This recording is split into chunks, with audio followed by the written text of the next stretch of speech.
Hello, hello, and welcome everyone to today's episode of the Nebulous Collection. I am joined. Hoy!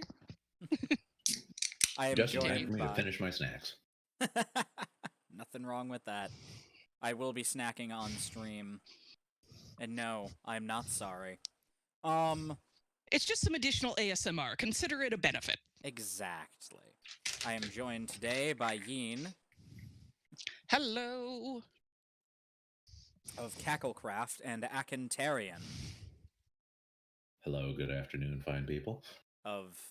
I think your Twitch name is just Akantarian. Yes. Yeah.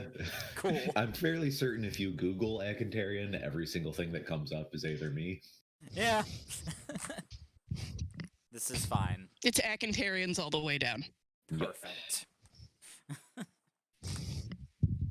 All right. So, when last we left our intrepid heroes, I have no fucking clue what was going on. It's been... We found a town full of werewolves that Yersinia detected because werewolves wear plaid an anomalous amount. And then Yersinia Yep. got two werewolf girlfriends and had a one-night stand. I don't know what Mithraia was doing during all of this. Again, the running joke is that she covered herself in peanut butter and allowed herself to be chewed on because I guess that's sexy for a skeleton. Yep. Yeah. The It's a town living. loves. Yeah. The town loves Mithraia now. just loves her. She's like pacifying people. She sees somebody having a bad day. Oh, here, buddy, just chew on my femur. Yep. That's great. People are loving it. All right. But so yeah, one wild night of debauchery and excess later. It's Yersinia the cold wakes up light of days. sore everywhere Oh yeah. and probably a bit hungover. Oh yeah.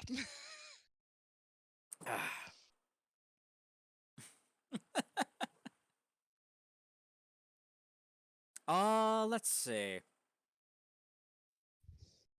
You wake up with fuck. I God, don't what were their remember names? Anyone's names? It's been over a month.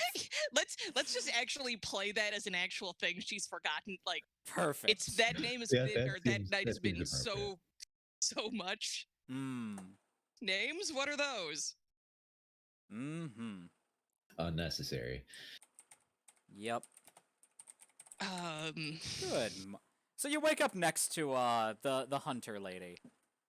The ladies. There were two of Yeah, them. there were two of them. That's true. I remember one of their names. Well, don't hold us in suspense. Yeah, there's Arlen, who was the hunter lady. Okay, and that was it. I don't. I feel like the other one had like a short single syllable name, like I don't know if anybody out there remembers. Yeah, I don't recall too much, but that's okay. Let me look. Come on, something pop out to me on a wall. Library, cafe. This is why I encourage people to make journal entries. Adventures in Innistrad continue. Blah blah blah. Oh right, I made this in character as Havelock, who did not care. Yeah, Was very specifically focusing on himbo. Nebulous. Yep. Shit. Right. Oh well. Let me see. Let's call her Joan. Let's call her Joan and move with it. Joan works. Perfect. So yeah, you wake up with Arlen there, who has apparently just been watching you sleep and finding the whole thing adorable. Yeah, Yersinia kind of looks up, sits up, experiences the combo pack of way too much vigorous sex and way too much alcohol on her incredibly skinny, no fat protection to speak of body, and says, I either need a bucket or a bathroom in the next 0.5 seconds. Yeah, Arlen just points to, Arlen points to a door attached to the room. Yeah. She's like, Yersinia washroom's in there. Yersinia very gracefully gets up, finds, the bottom part of her robe, pulls it on, walks very stiffly into the bathroom, shuts the door, says, "Thank you so much," shuts the door, and proceeds to just have a real bad time. It's all just a bad time all around. Yup. When she's eventually finished, Yes. yes, not worth coming up with a fun metaphor. It's a bad time all around. When she's finished, she does come out to find, Arlen That's and done Joan, Yeah. like, dressed and ready to, like, start doing things for the day. Yeah, Yersinia kind of gets dressed as effectively as she can. Mm-hmm. Again, very stiffly. Yeah. And then she kind of glances around and goes, "Where's my fucking skeleton?" Arlen and Joan share this bemused look. Oh, yeah, your skeleton made a lot of friends last night. Yersinia just kind of like, if she goes from like, under other circumstances she probably would be like doing her best to flush, which is limited in that dumb necromantic body that she's got. Mm-hmm. As it stands, her body just opts to go in the other direction, and she just turns green rather than red. Oh dear. So she kind of wobbles for a second, Mm-hmm. and then says, "Thank you both for the lovely night. I have to go and see somebody about a skeleton." Arlen does look at me as like, listen, love, you should probably get some food and water. You look more unwell than usual. True and valid. Here, let's fix you a breakfast, shall we? Sure. And I can they stay head for down. breakfast. Just where is my fucking skeleton? Oh, they're around. I'm sure they haven't gone too far. Yeah, what's going on in Yersinia's brain is, do you ever have the thing where you like wake up in the middle of the night and your brain is suddenly like, "Where's your wallet?" Oh God. Oh no. And oh, I you're hate like, that. And you're like, "I know it's in my bag or my, on my nightstand, whatever," but your brain is like, "Are you sure?" Yep. That is what Yersinia Did I is leave my experiencing, skeleton except on? it's, "Where's your skeleton?" All right. Well, you head downstairs, down the stairs into the inn proper, and sitting at the table are Nibirius and Havelock, who are sharing a lovely breakfast with Dr. Whackbat. And also, well, there's no breakfast yet. They're sipping something. Mimosas. Yeah, they're sipping something. It's brunch. It glows a little. Oh my God. I have checked out your channel here on oh boy.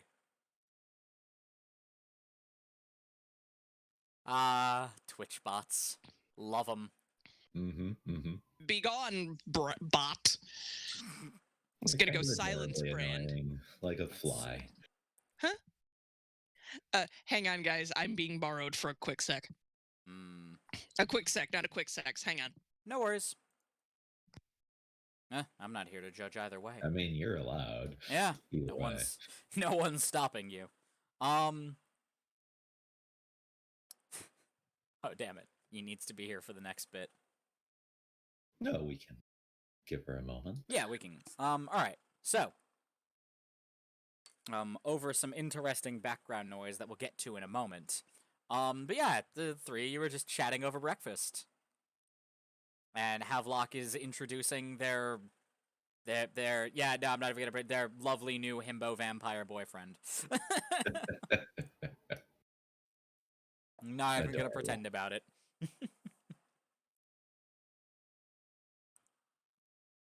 We've seen each other all manner of bloodied or naked. There's no need to be coy. Exactly. Sometimes bloodied and naked. I mean, what's the fun otherwise, right? Mm-hmm. Okay, so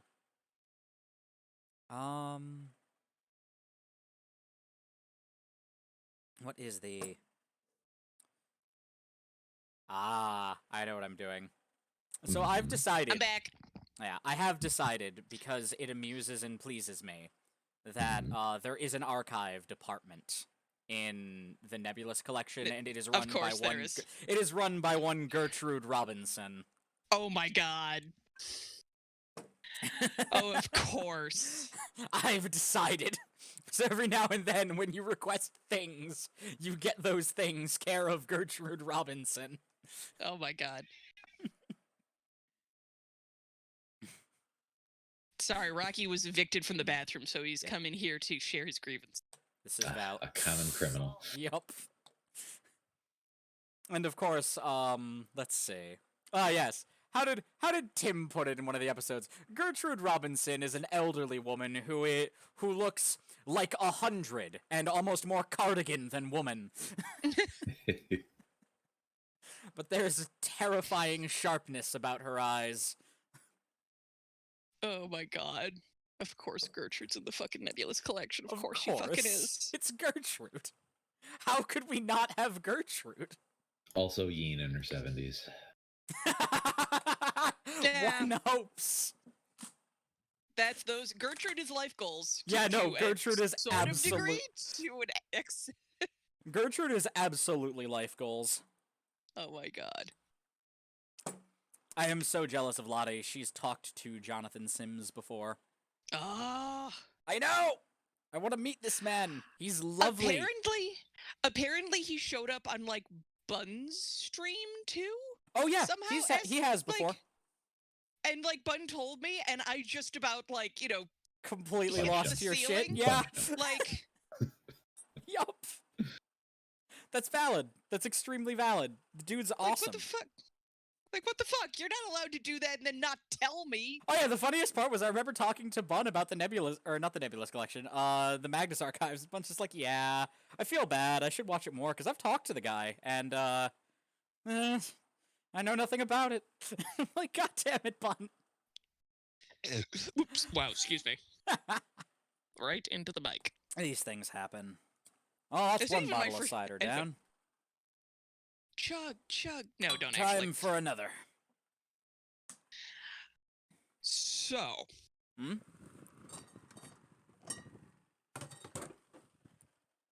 What is a foot? Oh dear. Oh, see, it's at the bottom of your legs. What? And is are you tipped by sure? 5 foot penises. I mean toes. I have Indeed. hooves. I don't know what you guys have. Foot penises, obviously. System of gas bladders. Tentacles. Tentacles. Yes. Anyway, this is not that kind of RP yet. No. Anyway.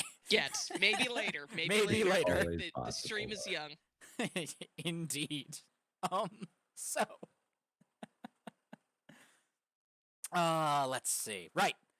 Yes. So you come down the stairs and you hear, well, no. You see, the three of them, like, the three dude bro guys just having a nice breakfast. Yeah. You hear loud moaning in my what you God. take to be pleasure. And you recognize the sound. You recognize it as Mithraea's voice. Your city, it just gets greener. And you look over to see several werewolves, each grasping one of Mithraea's limbs and just pulling. What the fuck is this? The remnants of a wild night. And Mithraea's just sitting there like, yes, more, harder, damn you. Your city, it comes up and she does her favorite thing, more or less. She grabs your city's skull by, in this case, since she's had her eyeballs replaced, or she's got those gems in instead as slots. Yep. She opts, rather than the typical bowling ball grip, Yep. she hooks her fingers into Yersinia, or to what were Mithraea's nostrils, and pulls the skull off.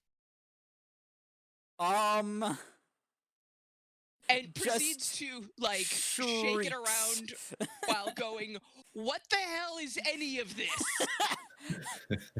As you tearing off the skull, Mithraea just shrieks in joy. What? And then Yeah, just you proceeds better to wash that hand. proceeds to start cackling as the skull just rolls onto the floor, laughing. Yeah, Yersinia definitely drops into that, and she's just Yup. Which point, you now have, just as a mental image, everybody, picture yourself in a bar, and you have the world's most hungover-looking gothic nun chasing a skull with, like, sunglass insets in the eye sockets Yup. across the floor, like, While it's in the manner that you cackling would like a motherfucker. Yeah, while it's laughing in the manner that you might chase an errant Roomba. An errant horny Roomba. Yep. Yes. So the skull is just like sitting there laughing. It's like, oh, good morning. What the fuck? Hmm? More like, who did you fuck? Or who What? didn't you fuck? What, you're the only one who's allowed to have fun with the werewolves? I didn't Got you even know there. you could have fun. Hold You were on. not designed with that in praxis. Have you... Holds up long arm bones. Really? You don't think you could... Really? Come on now. The skull does raise a good point, dear Yersinia. I've seen enough Penny Dreadfuls to know where this is going. Oh, God. Havelock is just watching this whole thing Oh, with my amusement. sordid eldritch necromantic gods. I need to eat before I deal with any of this. Put yourself back together. Yes, yes, whatever you say, mistress. Yes, actually, whatever I do.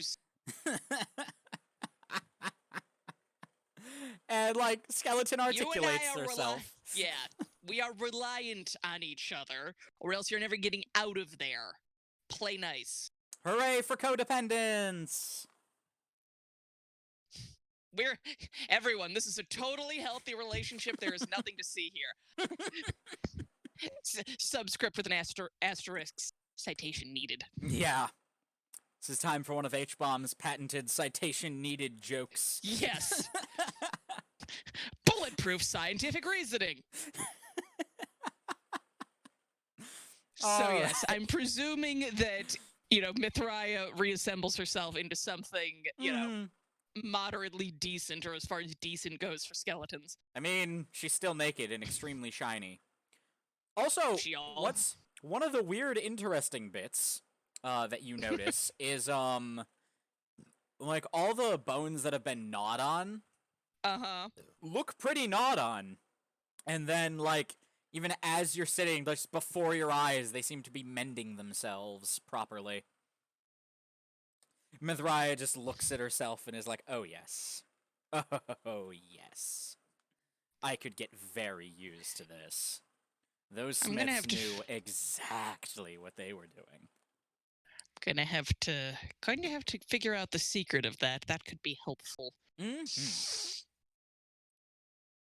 Yersinia kind of glances and goes, Mithraea, hang on, I'm going to borrow a piece of you. Implying I can say no. I mean, I don't want to surprise you. Fair enough. She proceeds to pull out one of the multitude of teensy little bones that goes into the wrist. Yep. And proceeds to basically duplicate it. Okay. Because if you want me to roll for that, I can roll for that. No, it's fine. You're not trying to do it in a high-tension situation. Nope. You just feel awful right now. Yeah. Yeah, no. She probably does this and then goes, "I really need some water now." Yep. But now she then gives Mithraea her wrist bone back and has something to experiment on. Hmm. Nice. Because that could be handy. If we can grow walls, self-repairing bone, I'll take it. I mean, listen, and don't take this personally, honey, but those Smiths spent many, many days focused on nothing but yours truly, and it was lovely being the center of attention again. But it's mostly a lot of it's a lot of different enchantment layers they added. Just, a lot of that theory stuff that you excelled so very much at back at the what is the word I'm looking for? Not The nunnery. nunnery. Oh, it is Convent. nunnery? Convent, that's it. Convent. Yeah, that stuff you were Yes. so great at back at the convent. Yes, indeed. That stuff I am still very good at back in the convent and out of it, frock or no frock.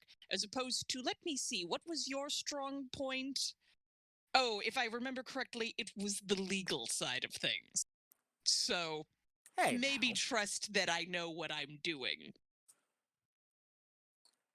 Okay, but still. It'll take time. I'm not saying this is going to get done overnight, but this could be a thing for the future.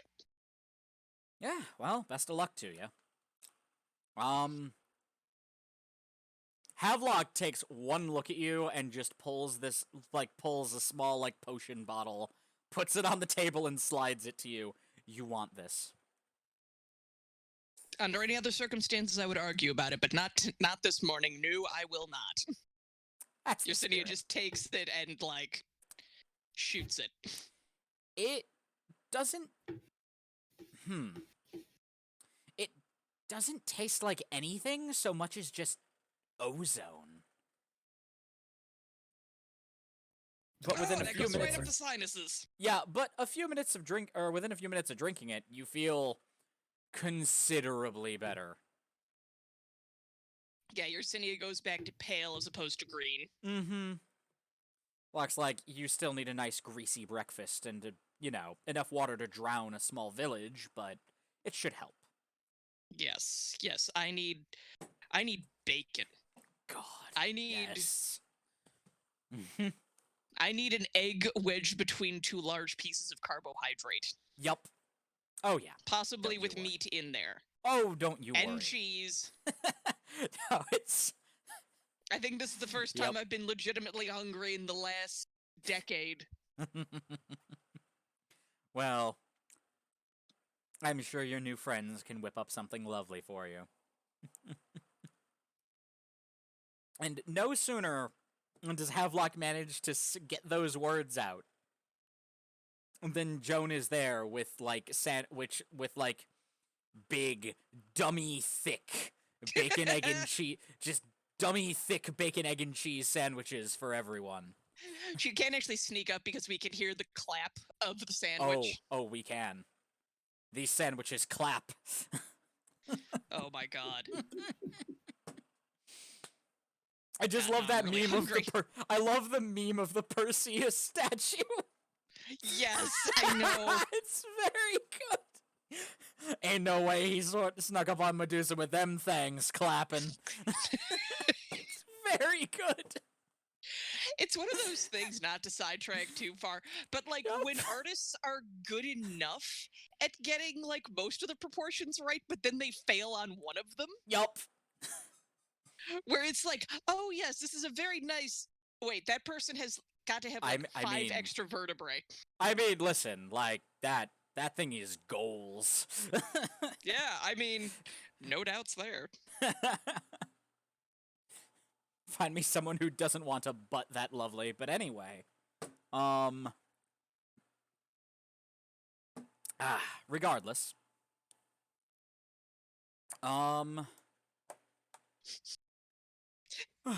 sandwiches. Big, dummy, thick sandwiches. Hang on.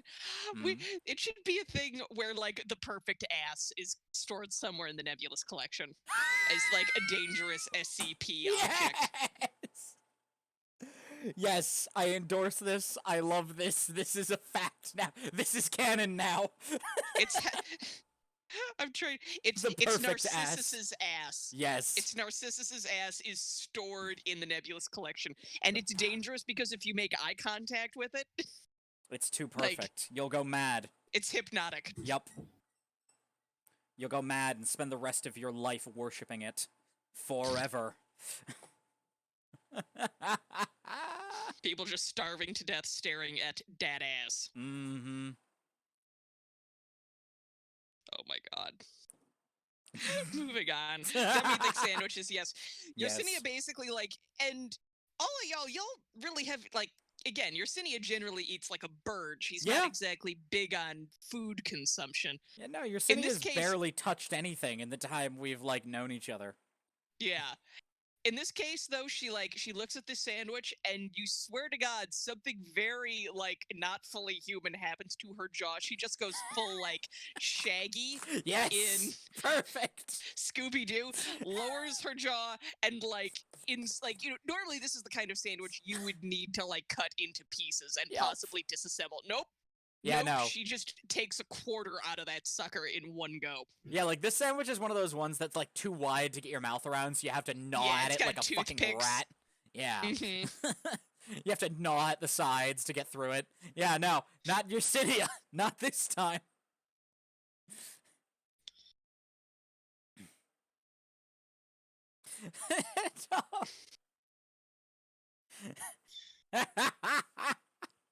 And Joan just looks at Yersinia like, damn, haven't seen you that excited since last night. I mean, there hasn't been all that much that exciting. As exciting as this sandwich since last night. Oh, you know what I mean. Last night was quite nice. This sandwich is also exceptionally nice. I am What is not as what is hungover going as I on? was, What is this? but I can't fucking flirt. What the fuck is this? What? I just Wait, got what? bombarded by 5 Twitch bots. What is this? Oh no. I guess you're popular. Oh, wow. Sorry, I don't actually have the stream up. I've just been it's fine. yapping I into just the need void. I just need to ban all of these. Hold on a moment. Silence brand. I know. I'm beginning to think that no one is watching this except Twitch bots. I mean, fuck it. I'm still having a good time. It changes nothing. Yeah. God, these aren't even usernames. They're It's just... just like strings of garbage. Some of them are. KB Pizza, B Torna I feel like Dogger. you should save some of these and we should use them at a later date. Like Shit. K Pizza torn a new asshole. Mm-hmm. Oh, these are Something great. something. Oh my ankle. I don't know why I suddenly got 4 of them in a row. That was very weird. Well, that happened. Bun had something like that happen. I think it was Tuesday, where suddenly like 3. I think it was the same bot, but like Mhm. 5 or so big blocks of text showed up. Oh god. Oh, these And are it all was just like, like wait, what wanna the be fuck? famous. Yeah, these are all like, you wanna be famous? Buy followers. I'm like, I don't need to buy followers. I have enough. I'm an affiliate. Fuck you. Exactly. My brand. Silence brand. Perfect. So, I'm sorry. I just love that fucking meme of the spider crab shooting lasers out of its eyes. it's very good. Like you will receive no arguments from me about that. It's a very good meme. All right. So, fuck. No, staying focused. Okay. That was last night. Yep. Oh, it's a shame you aren't sticking around longer. We might come back. You never know. I might come back even under my own power, presuming I survive all of this bullshit. Well, we'll be looking very forward to that.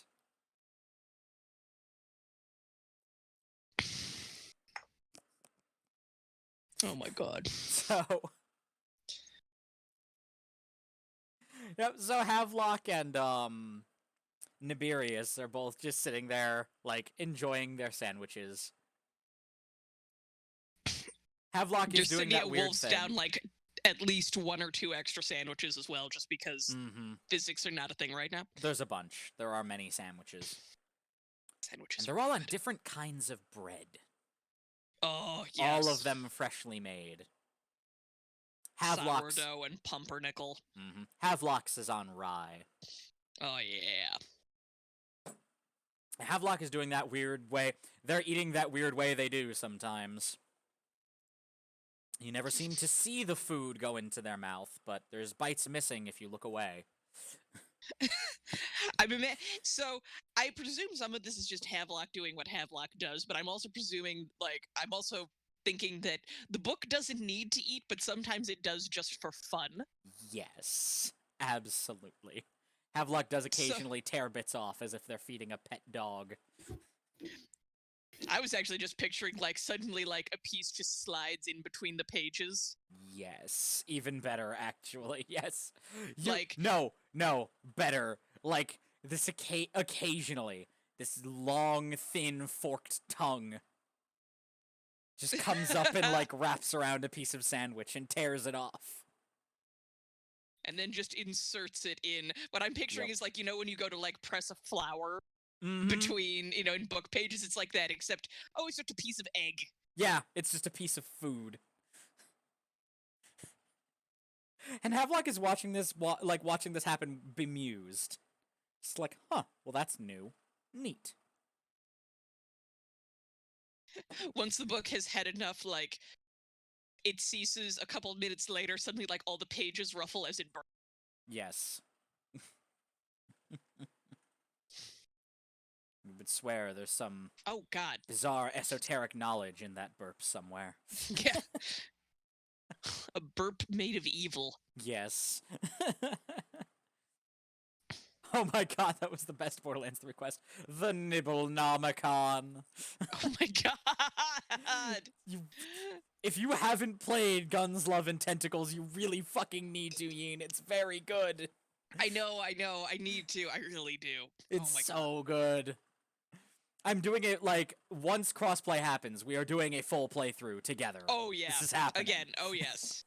We have to, and AK, you've got to join in, and we've got... Again, all of us. It's Amara's gonna be all great. the way down.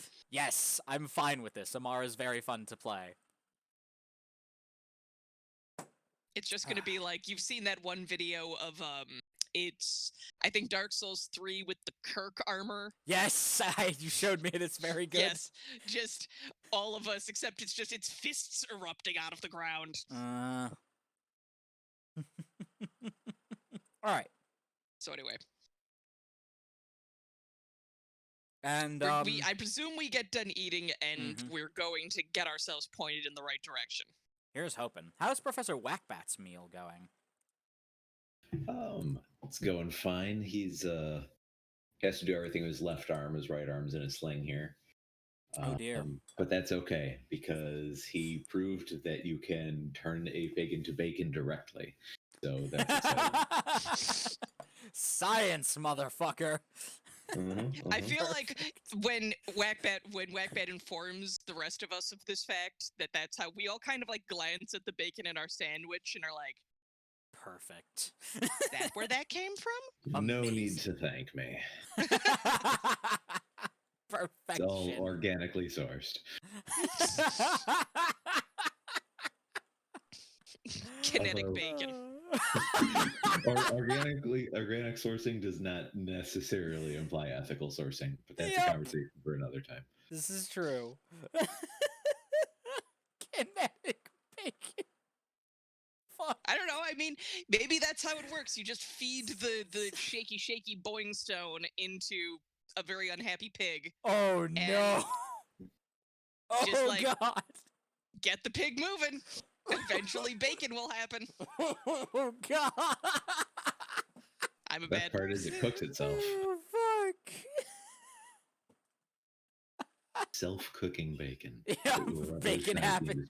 Yep. Just and it's ultimately still far more ethical than whatever was happening in canneries in London in the 1860s. Ain't that the fucking truth? Holy shit. God, the Magnus Archives has fucked a lot of shit up for me.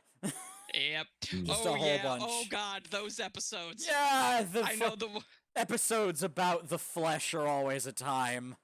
Yeah. Meat. Gross. Yeah. Like it's anytime that happens, like I'm always there's part of my brain that goes, are we going to stop eating? I don't know. No, I we're not. But we Yeah, are that's gonna kind be of the thing, is it's- horrified. Yeah, I'm just sitting there I'm- like, this is horrifying, but also bacon is So delicious. God damn it. yeah. I am disgusted, but also I have salami. Yeah. Yeah, it's not great. Uh, but yeah, so, yeah, you know what? Fuck it. This is definitely more ethical. Yeah. So so we've got so whack bats in a sling. I Mhm. presume we finish our meal, and we got directions the last time. I feel like we knew that it was just Ludovic's place, yeah. Yeah, it was like up over the ridge or something. Yep. Mhm. Basically, like a day's walk off. Yeah, it's not crazy far. Yeah. So we are not punching this guy, correct? No, No. we're going to avoid punching him at least I so long thought as. so, but did not want to assume. Well, you know what they say about assuming. It makes an ass out of you and Ming. Yes. I always have excellent reasons for things. I love Old World Blues. Oh my god. It's such a good DLC. Anyway. Alright. So yeah, that'll do. So yeah, breakfast behind us, and freshly resupplied with water and essentials, and according to picturing, Havelock, like- a bunch of really interesting new herbs. Oh, very nice. Including I'm a- Wolfsbane, of course. Of course. I'm picturing was it Argon? The one of the wolf Oh, ladies. the hunter lady? Arlen. Yeah. Arlen, thank you, sorry. Arlen Cord. Arlen and like Joan Mhm. kind like they load your city down a little bit. Oh, they do. They do. They definitely give you, Like- like, really good rations. Like, Yeah. not fucking, Arlen talks about how, Joan came up with a recipe for bread it stays like hardtack, but it doesn't fucking Doesn't need Tastes like boy- hardtack. It doesn't need boiling in goddamn water, or it doesn't need boiling in fucking soup to soften up. No weevils in it. Yeah, no weevils in it. No extra protein. Yep. So yeah, and there's definitely like as later on as we're like heading on our way out of town, your city like is going through some of the stuff, and there's definitely a come back and see us soon, honey. Oh, Note yeah. stuck in there. Most fucking definitely. And with a good grab of your ass on the way out. Yeah. Oh yeah. Off you go. What little ass Yersinia has, good Yeah. lord. It's Arlen looks almost concerned. Flat as She a goes to board. grab your ass and just grabs a nice handful of hip bone. Yeah. Hip bone and robes. Yup. And off you go. Off we do go.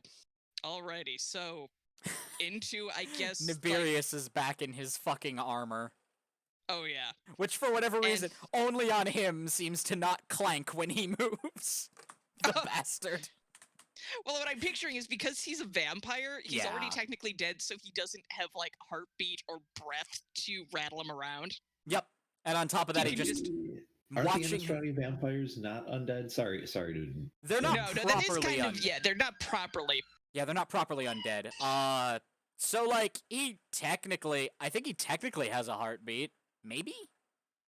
They're He never- It beats wants like to. twice a week. Yeah, like they're never clear on that. They're just like they're not technically normal undead vampires, but cuz they're made with alchemy and like Mhm. bloodletting and not like normal methods, but Maybe they're Maybe they're like what is it? The Greenland shark like makes its own antifreeze, which causes them to live like absurdly The long. Greenland shark Basic- is also mostly made of pee, though. I don't Yeah, think I we mean, want but to that's fish the that that's Oh, hard. the no. antifreeze. That's the antifreeze. That's they use uric acid to Yep. keep their blood from turning into popsicles. Yeah.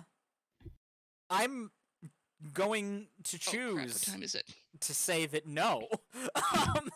Not piss vampires. Yeah, no, not piss Yeah. not piss vamps, thanks. I'm good. That's a No, different game. no water Yeah. sports for Havelock. Oh, no, water sports is all well and good, but not all the time forever, dear God. It's a different thing altogether. Oh my god. Let's see. And as for the rest, ooh, that sounds like a great idea right about now. Forgot I have cup noodle. Cup o noodle. Some sweet, delicious cup nudes. Please tell me you've seen the one thing. What's this box full of? I full of told nudes. you to send me nudes. Nudes. These are noodles. But babe, They're important. they're imported. They're Moogle! imported, babe. Hello! There is no sneaking in here. Hello. We do crimes together. It's what this community is about. It's the fundamental basis of it. Be gay, Yeah. do crime. It's what we're here for. Raise the dead. Yup. Bind souls to skeletons. It's what we do. Alright, but welcome. Get kicked out by the ethics board. Yet, that is a very gentle way of explaining Yersinia's predicament. We haven't Yeah. even gotten into that. Oh, I know. I can't One wait of these until we days. do. It'll be fun. One of these days. I love having this little mini coffee maker because I can just heat up water for tea or noodles. I don't drink coffee, so I don't make coffee. All right. Okay. So, you haven't missed much. Yersinia got over a hangover. The lesbian werewolves are monsters in bed, and Mithraia really likes getting chewed on. That's about the essentials Yeah. of what you missed. Oh, Havelock Whackbat invented kinetic bacon. Oh, and Whackbat invented kinetic bacon. Yes. That's the extent of what you've missed. Yeah. Plot? What plot? Yeah, what's that? Alright.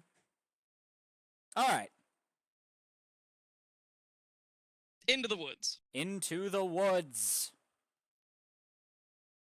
Alright, so, as you're going along, the patterns on Havelock have changed again. There looks like there's a bit of an eye motif now. Uh-oh. Not all the time. Like, not everywhere. It's just like, every now and then, incrementally, there seems to be an eye. Of course, there's one in the center of the forehead. But, like, I'm you know, some of the picturing them markings moving are just... around. Occasionally, you'd swear some of the eyes, stylized as they are, seem to follow movement around Havelock. Yeah, Yersinia, like, they're walking along and Yersinia kind of glances over and she's like, Mithraia, watch that one. Mithraia begins a staring contest with Havelock's Yeah. marks. Yeah. No one can lose this. Mithraia eventually looks away. Yeah. It's staring Right at in time. me. That's the point. I want to see if you can catch it blinking.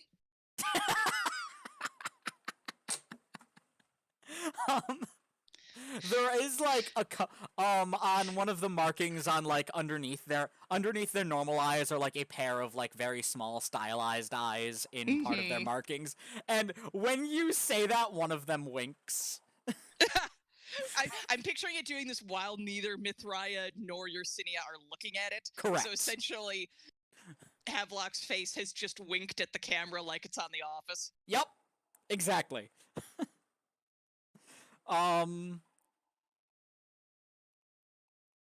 that is the extent of that. And, eventually, one long trek through the woods later, you arrive at an abandoned-looking farmhouse.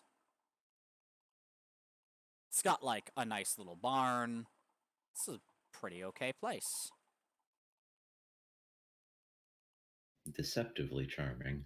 Almost. I mean, the place looks worn down and disheveled. But, like, everything still looks structurally sound. Okay, so is there anything, if we look at, is there anything that implies we're in the right spot? Besides, like, what we've been told. I was about to say, you in specific have a nose for death. Now, because that's And what this I was going to place say. You're reeks of it. Normally, I would suggest sending in Mithraia as some sort of reconnaissance, but if we're dealing with a necro-alchemist, something tells me a skeleton isn't going to...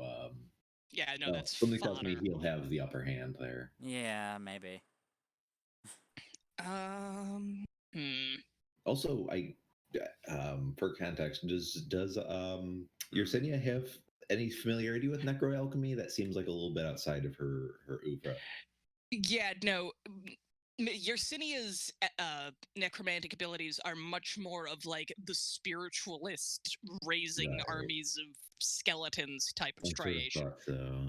She's bigger on doing that and puking out fucking ectoplasm than she is Delicious. the other stuff. Oh, that is an idea though. Time to test something. Yes. Oh, good. Nick, when we were talking about Mithraia, or one of the ideas that we had for Yersinia was her being able to, like, send out ectoplasm, like, clones or eyes. Like, basically creating doubles or doppelgangers of herself and sending them wandering around. I recall this. Yeah. Because she's better at spirit calling than anything. Yeah, yeah. She can make passable skeletons, but she can do some very interesting things with ectoplasm. Fuck yeah, Make your own jokes. Sounds good. So yeah, so that's what we're gonna try to do. She's just going to taking a note from Havelock's tattoos. She's just gonna try to make a floating bubble of ectoplasm with an eye on it, and send that wandering around. Perfection. Into the building. All do right. I need to roll anything for that, or do we just take it as a go? For kicks, throw some dice. Yeah, let's throw some dice. It's fun. It is. Like, throw me 2d6 and take the best. 2d6. Hang on, I need to remember how to do this. I think it's R slash slash R or R slash one of those. Yeah, 2d6. There we go. We get a we get a no. No. I was gonna say that's a nope. Nope. Okay. So you make them, and it works great. And then you send them forward, and everything's going great for a few feet. And then all of a sudden, just pops out of existence. Well, that's not great. Yep. Bursts like an overfilled water balloon. Or a microwaved grape. Or a microwaved grape. Well, that's not a good sign. Glad I sent that rather than us. Interesting. Wonder if that would work on human eyes. These are the questions. I was gonna say 3 types of people here right now. Yeah. That's a very whackback question to have. Yeah. Mm-hmm. I'm not upset about that was it. Perfect. Yeah, that was incredibly well timed. So I don't think any of us want to go. Hang on. Yersinia, like, walks over, finds a tree, like an oak tree with some acorns underneath it. She grabs one of the acorns and just yeets it at the building. What happens? Nothing. Okay, so that didn't trigger it. Nope. Interesting. So now the question is What does? it just necromancers that are pissing this thing off? Or is it any interference from things that aren't supposed to be here? The acorns, I presume, are supposed to be here. Well, only one way to find out. I have to catch a squirrel. Havelock looks at you after saying that and is like, your idea is better. No, actually, out of all the stuff that we've got like, this is Yersinia kind of like getting everyone huddled up for a second. Because she's like, I can't do anything at this point. I presume that just as a baseline, the necromancy shit's not gonna fly. So, what else do we got? As you're asking this question, you see an alarmingly well-dressed person hobble their way out of the shamble out of the farmhouse proper and start heading towards you. Guys, person. I am going to dust myself off a little bit, put on my best hat, and assume a similarly gentlemanly pose. What time of day is it? It is mid-afternoon. Good mid-afternoon, good sir. He's gonna gentle sir him into submission. Yep. Yes, and the as they approach closer, you see they are definitely like, they look like a Stitcher's creation, but you've never seen one move so well. And it's like, welcome to our abode, ladies and gentlemen. Thank you. May we have permission to approach? May I ask what business you have with the master this day? Guys, what business do we have the master this day? Fucking damn it. Why are we here again? God damn it. Avlok just face palms for a second and is like, what was the thing? We were looking for the lantern. Lantern of insight. The soul gaze lantern. That's thing it. we're looking for. Yes. That's the one. Not the you wish to discuss that particular piece of equipment. I see. do, yes. Well, you haven't started by attacking me, so I'll take that as a sign that you're not here to kill the master. Nope, we'd really rather not, frankly. No, I for one, would love to talk to him.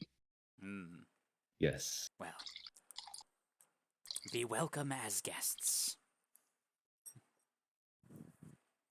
And he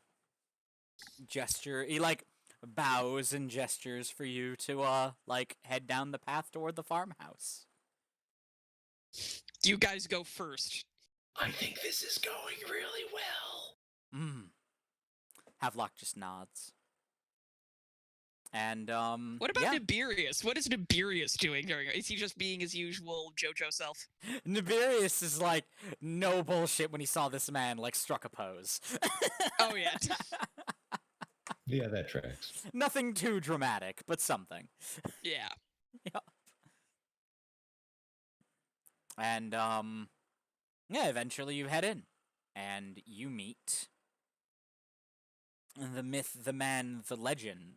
At least you assume. Ludovic, who looks like... I think I put it in VC share. I did. I'll put it in characters. I'm just going to be picturing a Bloodborne character no matter what you do. Okay, well, I mean, that's at least somewhat accurate. Yeah. It's at least somewhat accurate. Copy image. Paste, damn you. Damn you! Okay, fine. Don't copy and paste. Fucking image files. Anyway. I don't know why it's not, but VC share. Old man standing over that table. It's not very far up. that Let's see. is who you encounter. It's just a balding man wearing an apron and what look like scrubs and some real thick gloves.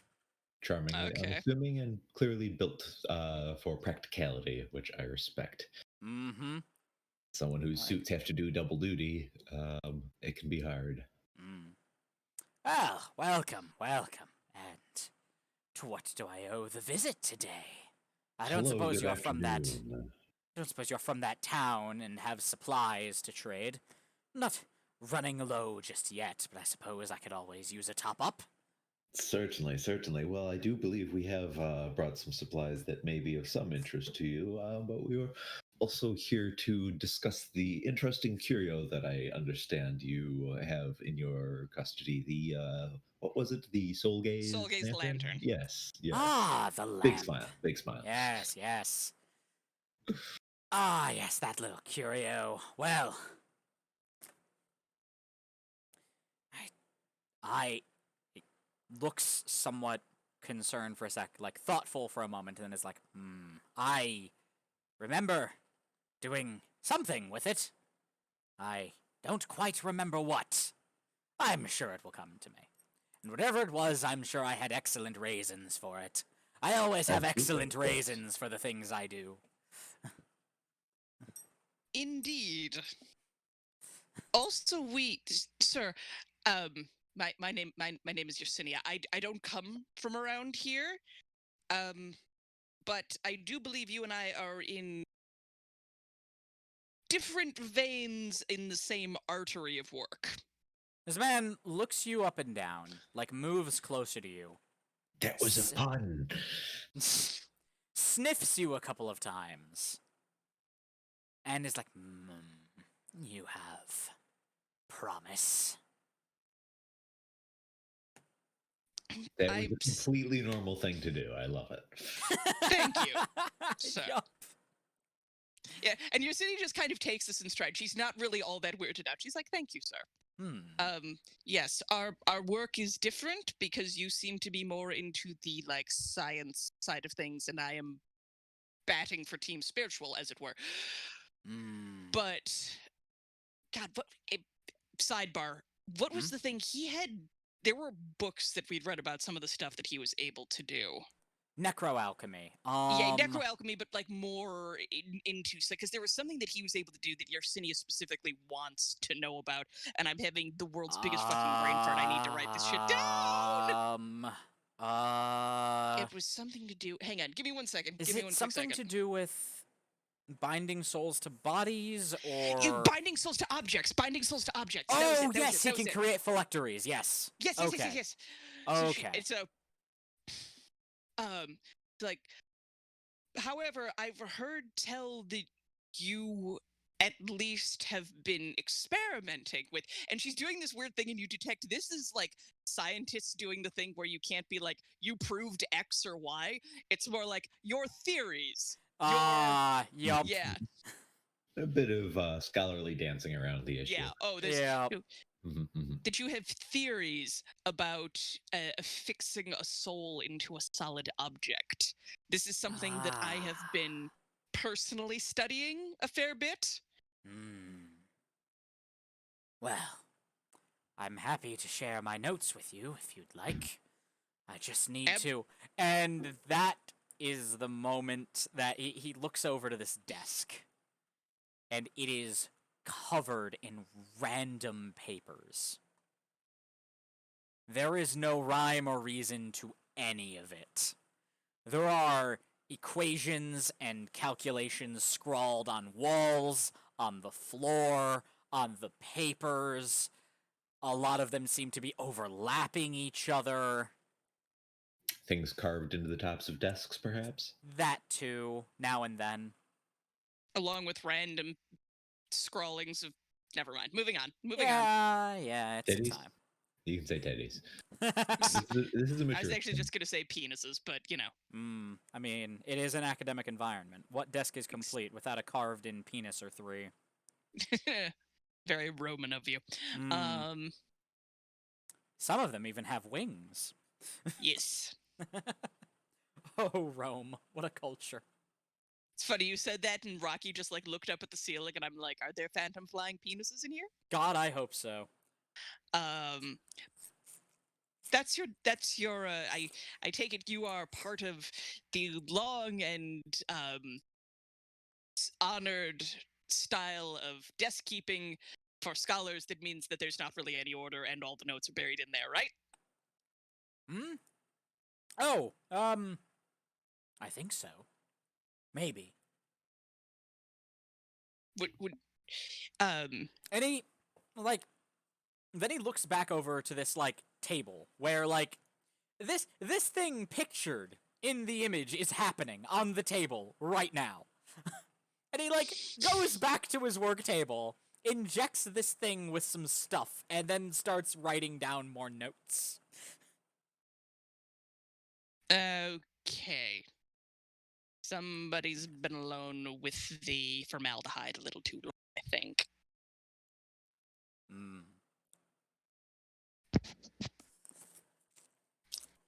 Yusini kind of follows over in, again, it's that weird affected, trying to get information from the very high-powered, important professor type. Mm-hmm.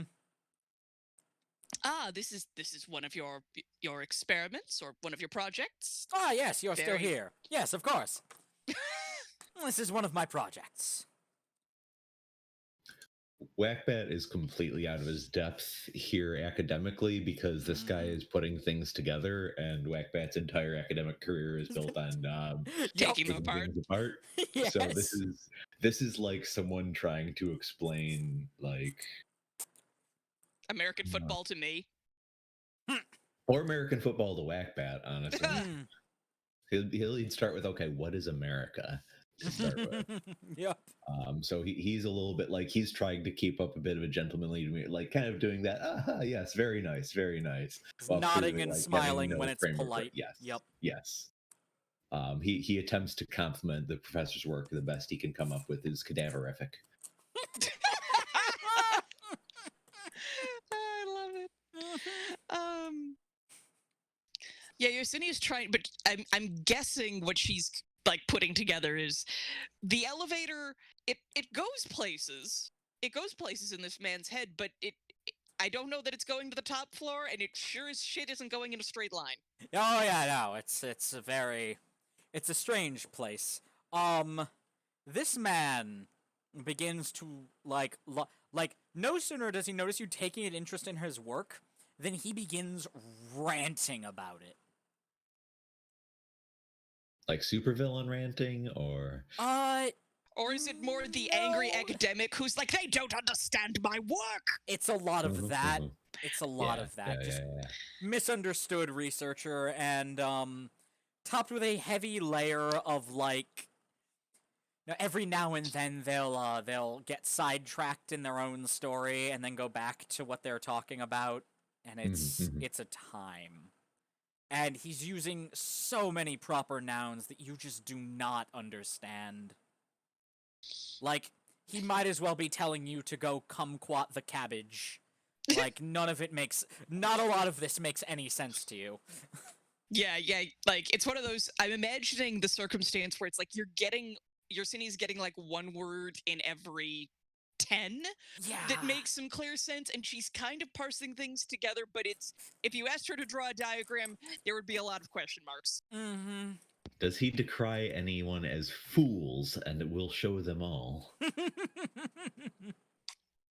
Also, does he mention anything about the church and all of this, like, evil angel bullshit? Not at all, actually. Okay. He does mention he's had a harder time procuring bodies for his work of late. And that leads to a whole tangent that, as far as you can tell, has more to do with his own beliefs about, like, the state of the world, and it seems very disconnected from the state of things as they are. Oh, boy. People aren't dying enough. Wait, what? Well.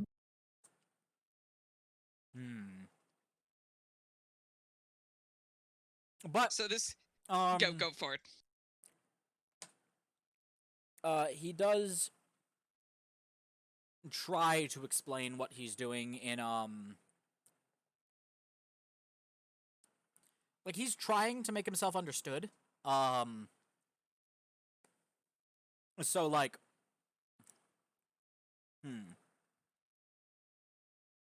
I'm picturing him like saying things to Yersinia like, "Don't you do X and then Y?" And she's like, "By X, what X do you mean?" Yeah, exactly. I'm kind of picturing. Have you ever seen the Frederick Knudsen Time Cube video? I don't think I have. I'm sorry. Sorry, that's do you know about Time Cube at all? What is Time Cube? Okay, we're not getting into that then. That's a rabbit hole. Yeah, we're just gonna like go around that topic and pretend we didn't bring it up because otherwise, no. Okay. That will take I'll up the explain entire later. frame. It's not even a joke. Literally, Oh, we damn. will be gone. That will be it. Oh, okay. So Yersinia, it's sort of that circumstance of he's saying stuff and she's saying stuff back, and he's like, but don't you do? And she's like, if you mean by X, then this. And so it's very much, it's two academics and slightly related fields trying to have agree-ish. What's the term for when somebody is ranting about something and you're trying to agree with them and understand their point? What would you call that? Talking past each other. That's what they're doing. That's what the end result is, regardless of what the actual term for what Yersinia is trying to do.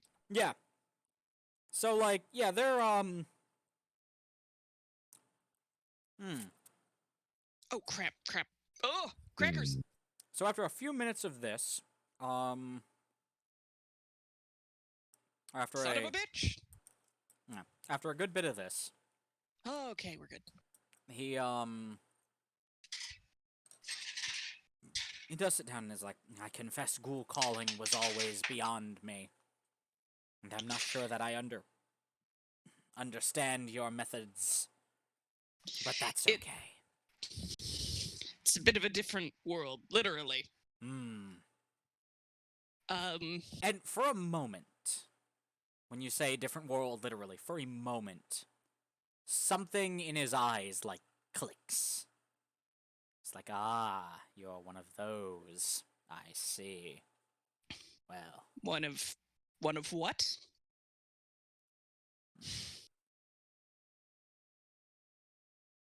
He hobbles over to his desk and opens up one of the drawers. He like fishes a key out from under his like shirt. He just wears on a chain around his neck and unlocks one of the drawers and opens it and takes out this chart that he unfurls. And it's like this massive thing. And, like, a few locations are, like, marked. Like, there's this one small sphere that just says, like, Innistrad. And there's a bunch of other places that are labeled with, like, question marks, or there's, like, thoughts and ideas on it. And there's, like, tons of equations scrawled all over the sides and in the margins of it. It's talking about, I've long measured the thanic energy of this place.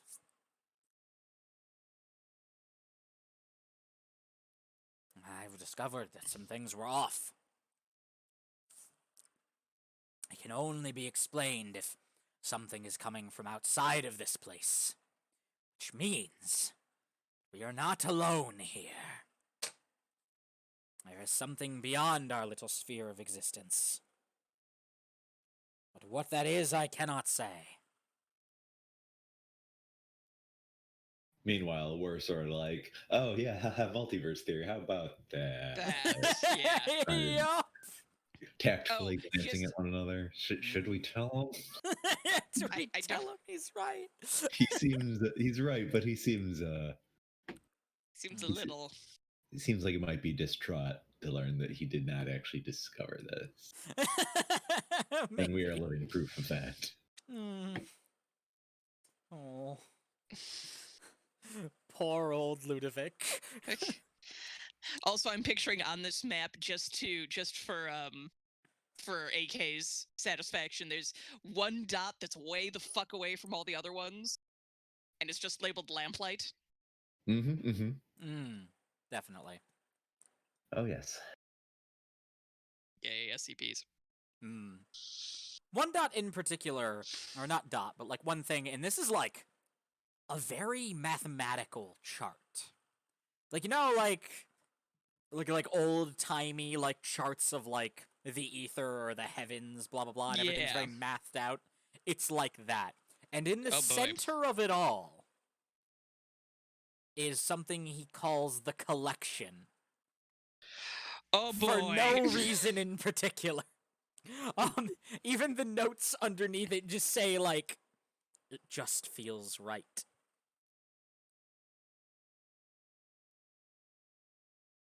Oh boy. Hey, so that sort of seemed that reminds me of something.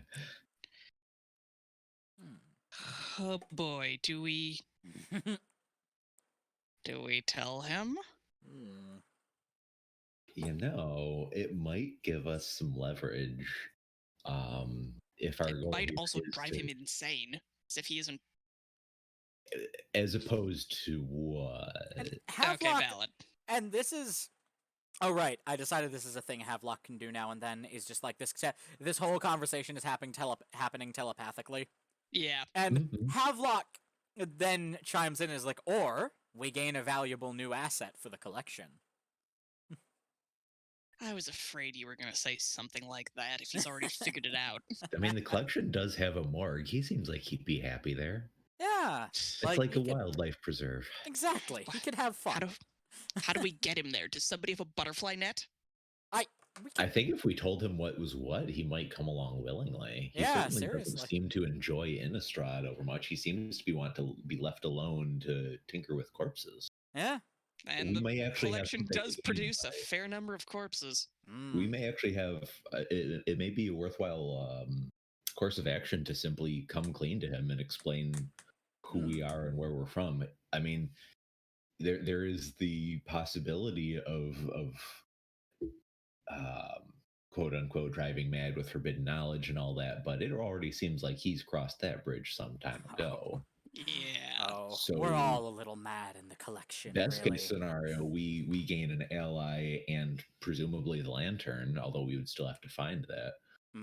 Worst case scenario, another body on the pile. Not to say I would take any joy in fighting this small, confused old man. I know. But, well, to try. I don't see how he could particularly... Who wants to explain it to him? And you just hear Havelock be like, not it. Not this time.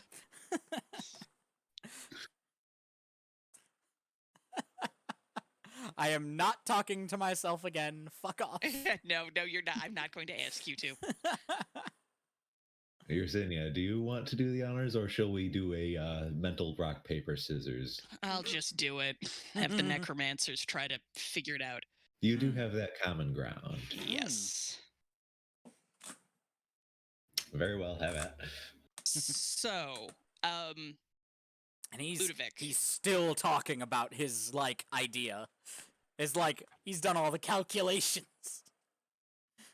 So, Yersenia's just kind of like, so, Ludovic, I hope this doesn't come as too much of a shock.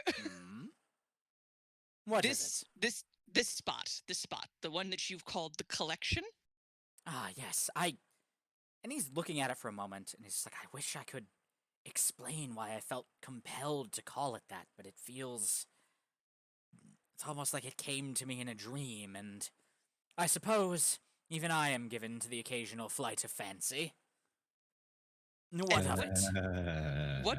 What would happen if I told you you could prove that it exists? What? You could. Impossible. Well, I mean, the math checks out. But that doesn't seem to be enough for some people around here. He looks at no one in particular and grouses. Like, I'm imagining he's got, like, that very well-dressed Stitch servant is, like, standing in the corner and, like, shrugs at us. Yep. Like, he's just this way sometimes. Yeah, the servant just shrugs. It's like, yeah, this is the way he is. So, question, Yersinia has spent so much time in this particular world. and we've done so little in the actual collections. How do we like slice open reality Sure and we pop just got back a in portal there? gun. Yeah, like it who's got the essentially portal amounts. gun?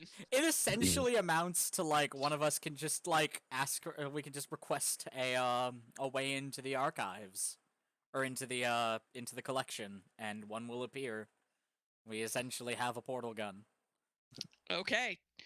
So your city kind of goes, well, and she requests. Yup. And a door just kind of appears, hanging there in the middle of the room. It's just there. It only exists when you look at it. Like, it only exists when you look at it head on. It is two-dimensional in a 3D space. And if you try to look at it sideways, it's just not there. But there is a door. There is a door. It is dark-stained wood. And simply, yeah, it's clearly a door to the and and for his part, Ludovic is looking at this door like part concern and part awe, and he narrows his eyes in suspicion and looks to Yersinia. It's like,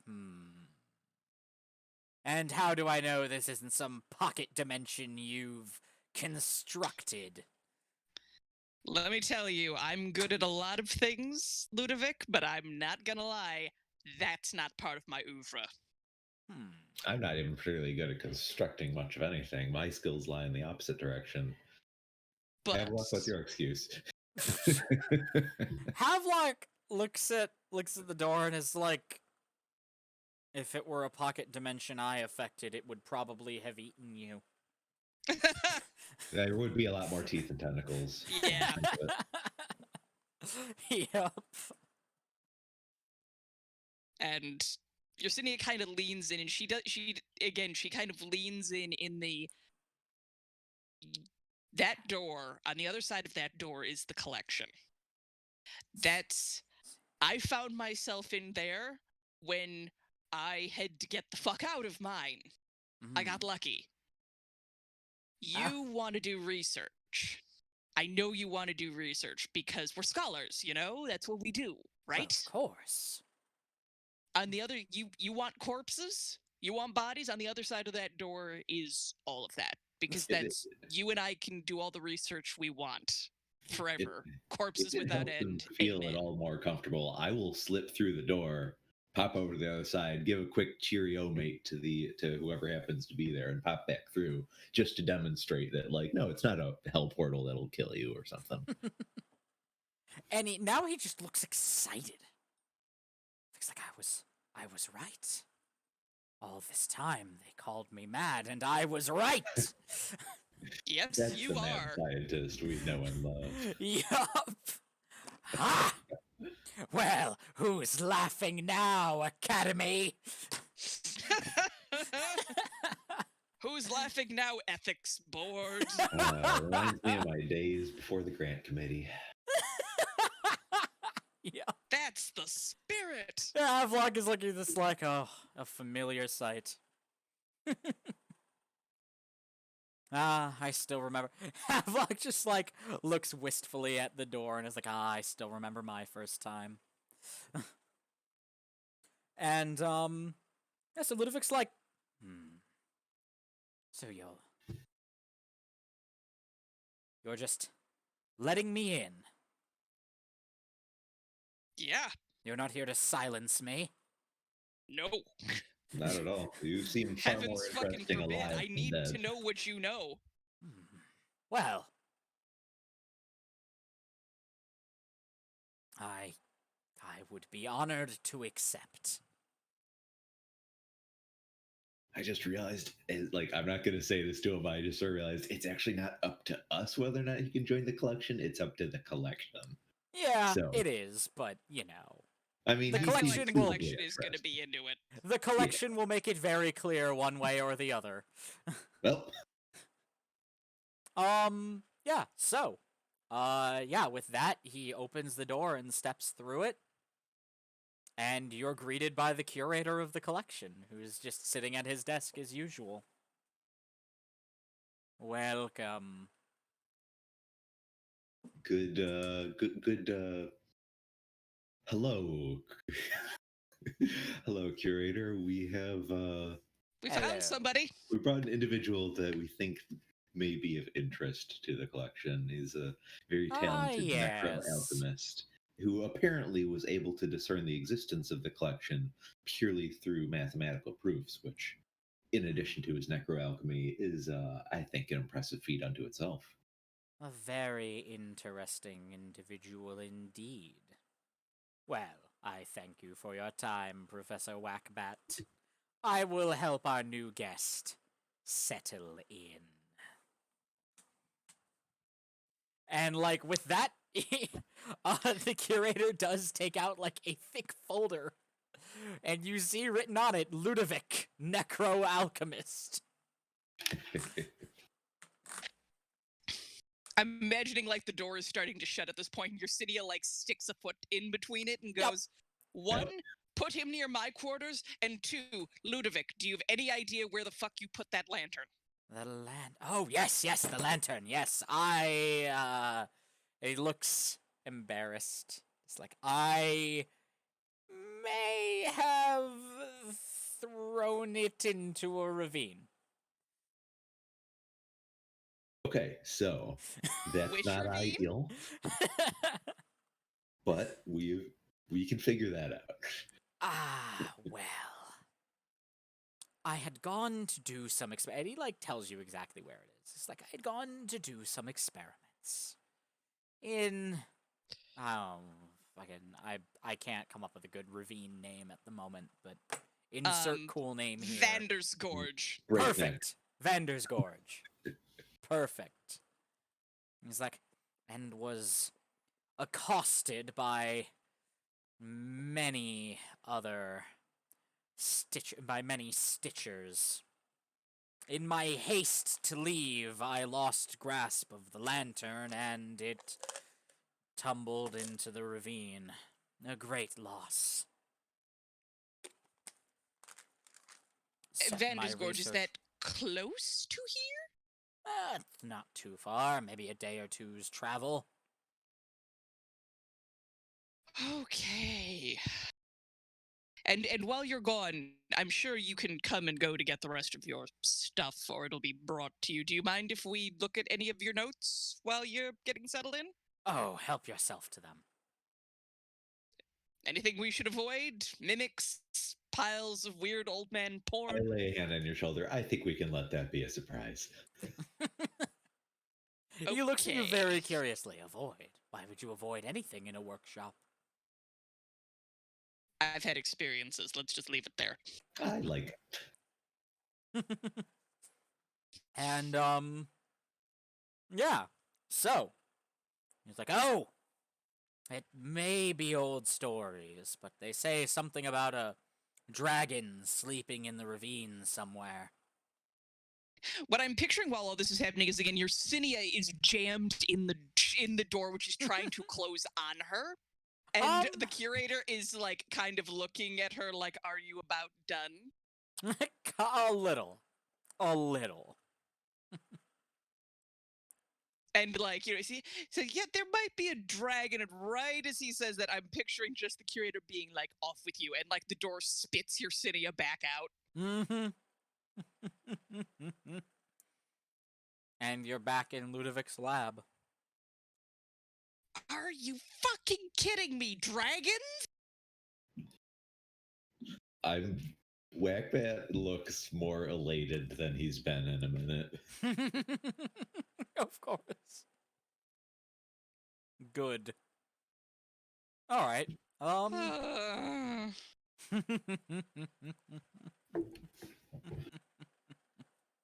Deep, pained, necromantic sighs. Perfection. All right. So, with that, Havelock does look to Yersinia, and it's just like, Did he say dragon? He did say dragon. Huh. Well. Been a while. Okay. I am, oh my god. Oh my god.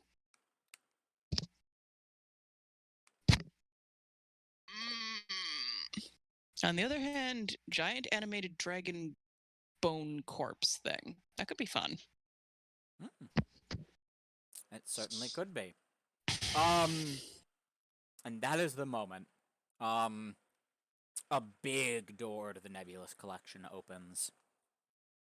And out of it step these two very bland looking, like, just like these dudes pick shit up and put it down.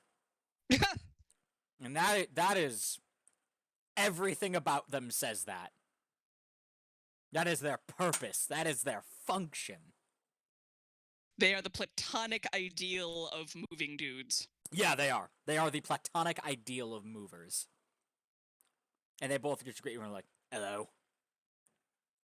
Oh god, no, I know exactly who they are. Oh, yes!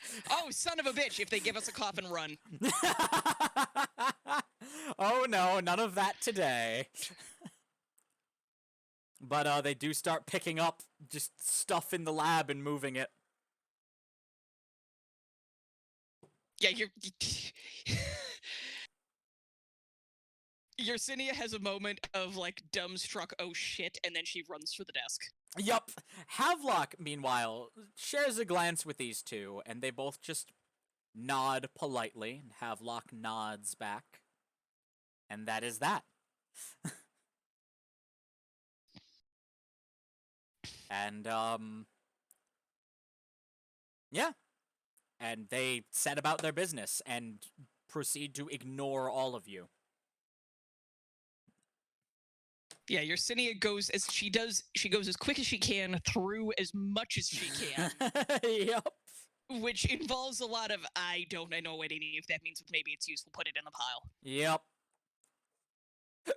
And they seem to be avoiding the desk as long as Yersinia is looking through stuff. Good. Okay. Mm-hmm. Although you do hear like a great fucking like this awful metal straining sound as the table, which was bolted to the floor, is just lifted free of it. And they just hustle it inside. Boy.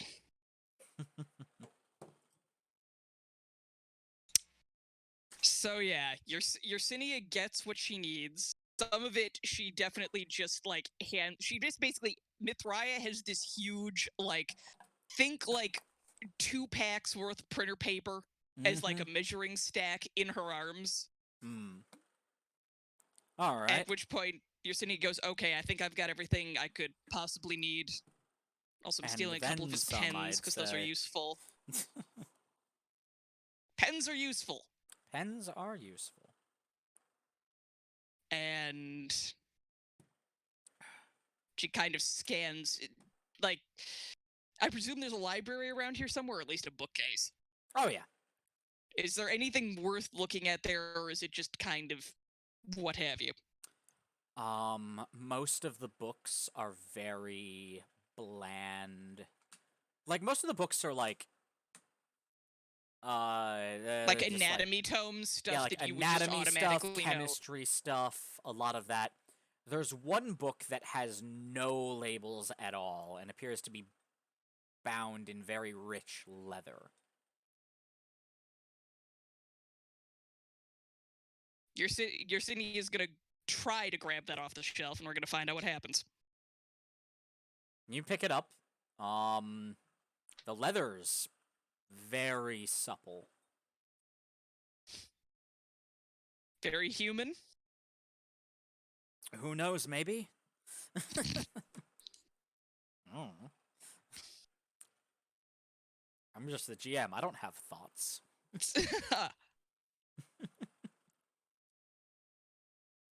Head empty, no thoughts. Only narration. And elevator music. Mm-hmm. That too. And occasionally the Katamari theme song. Na na na na na na na na na na na na. Anyway. Moving on. But yeah, so Yersinia kind of just grabs that. She tries to open it. I don't know what she's going to see. It opens. And within, deadly tomes, a cookbook. From the library of Jorgen Light. Anyway. No. No, god damn it. No. None of that shit, not right now. Yeah, no, it is better. Oh god. The inner panel, there's no words on the panel, but you do see the livery of the Nebulous collection. What the fuck? On a panel inside of the book. No, I know. I'm just, again. Oh, I know. Oh, God. So the old man knew more than he was telling. Maybe. Although, or something. Yeah, there's no words or anything written. It's just the symbol of the Nebulous collection. You need to know interesting. it. You would need to know it to know what it means or is. Yeah. But yeah, and beyond that, it's a book. It's just blank? No, there are words. They're written in a language you have a hard time deciphering, though. She tosses the book to Havelock. Take a look at this. Havelock's like, sure. And looks through it and is like, oh dear. This is, And, like, even as Havelock's looking at it, like, just blood starts flowing out of Havelock's eyes. Oh, this is a lot. Yeah. And Havelock just looks back at you, blood streaming down his face. This is, what? It's what a the lot. Fuck? I get it. It's a book about binding souls to things. What? There's a lot of people in this book. Oh. They're very upset to be there. Oh. Yeah. It's kind of a lot. Kind of gently takes the book back. Yep. Just, be gentle with it. I guess I will have to. Yeah. No, catch, you can't have my yarn. Sorry, she does not actually say that bit. I figured. Yeah, that is what you get out of Havelock about it. Whew. It's like, okay. And then Havelock, like, blinks and, like, clears their eyes and, like, touches their face and sees blood and is like, oh, okay. Then he looks confused for a minute and is like, that was in... It looks at Yersinia with a look of concern and is like, I don't know what language that was in. I don't either. How did I have concerns. How did I know that? Takes one to know one. Yersinia kind of glances significantly at the book. Havelock looks at his own book in growing alarm and is like, Yeah. That's new.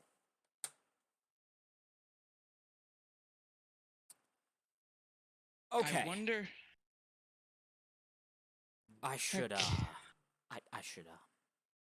go wash.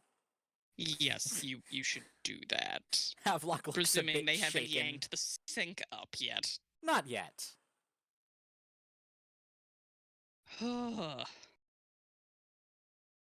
And,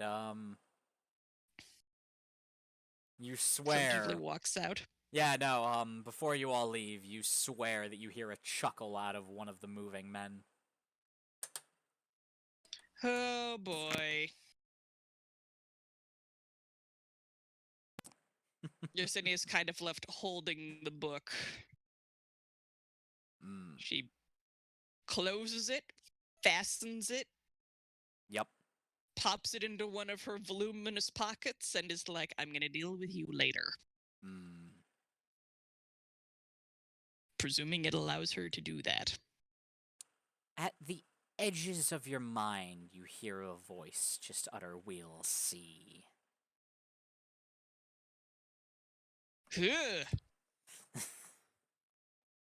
Not a fan of that. I figured. Okay. Listen, just be grateful it's not a copy of Exaltiora, alright? Oh, fuck's sake. Thank God. That would be... It's a bit much. Thank you very much. Be rough. Be a real rough time. Alright, so... That is the... Do we want to keep going? I don't see why not. I'm still pretty good, at least for the moment. Yeah, I'm happy to keep at it for a while. Cool. Here, I'm going to take a bio break. I will return. That's a good idea, actually. That's a good idea. Yeah. BRB. I need an intermission screen. I meant to commission Transfer for that. I will soon.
Alright, we're back.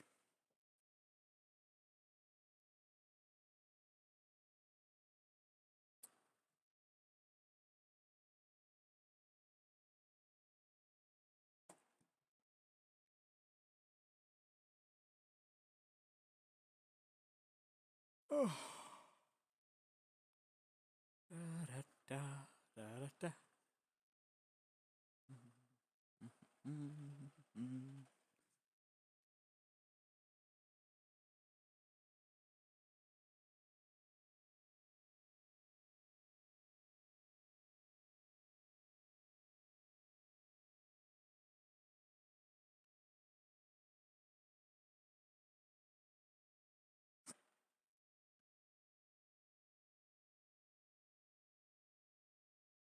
So, how is chat doing today?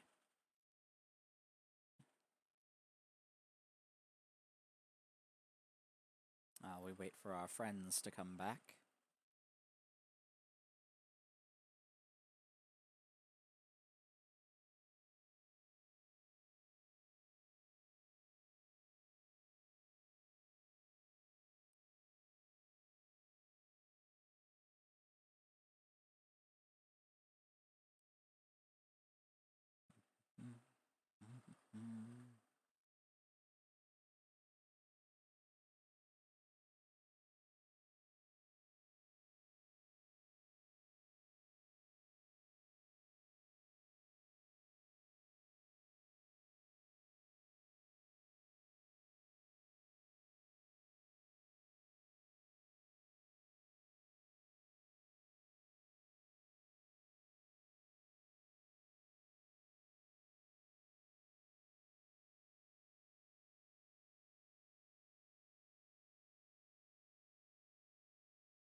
All right.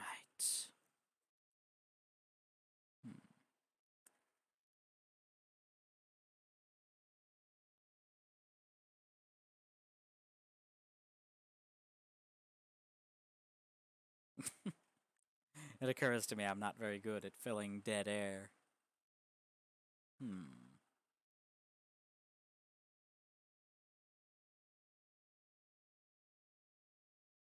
Well, I suppose for posterity's sake, in case anyone watches the archives of this in the future, I quite like the Magnus archives, which is where I've been taking some of the, I've been taking more than a bit of inspiration from it of late, and I highly recommend it if you're into horror podcasts. They're very good. It's the kind of, like, subtle thinking horror that I appreciate. It's really good stuff.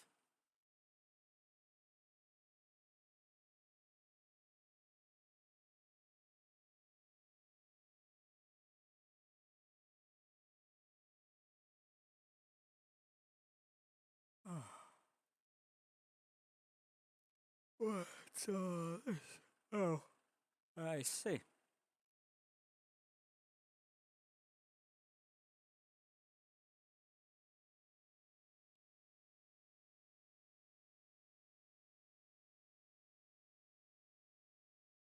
Okay.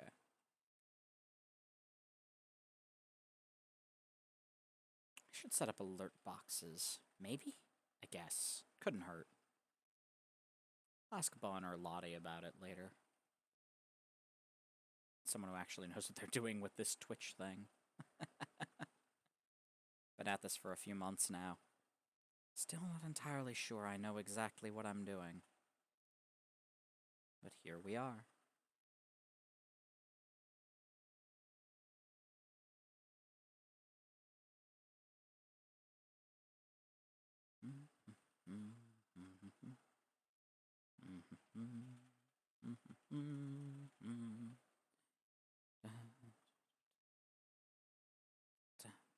Da-da-da.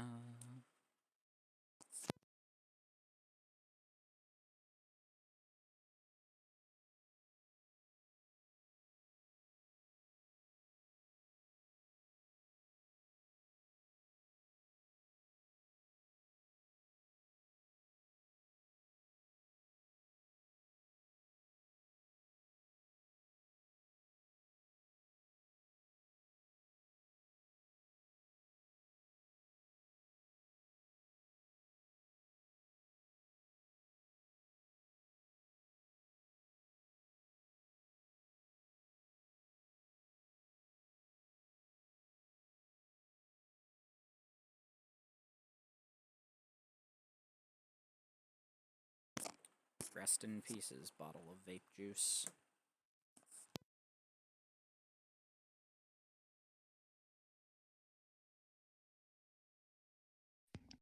I'm back, by the way. Thank fuck. I'm terrible at filling empty air. Yeah, I did for posterity's sake, in case anyone listens to the archive of this, as I'm not sure there are many people watching. Decided to just, like, you know, list off the Magnus archives as one of my newest inspirations. But of course. It's very good. I'm sad. I am both pleased and sad that I'm current with it.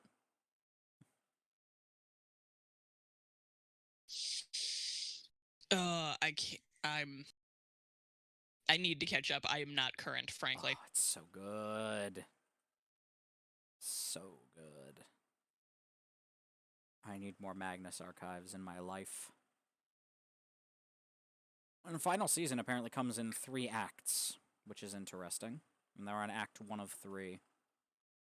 Oh boy. Yeah, it's very interesting so far. I do like stories that have a Welcome back. All right.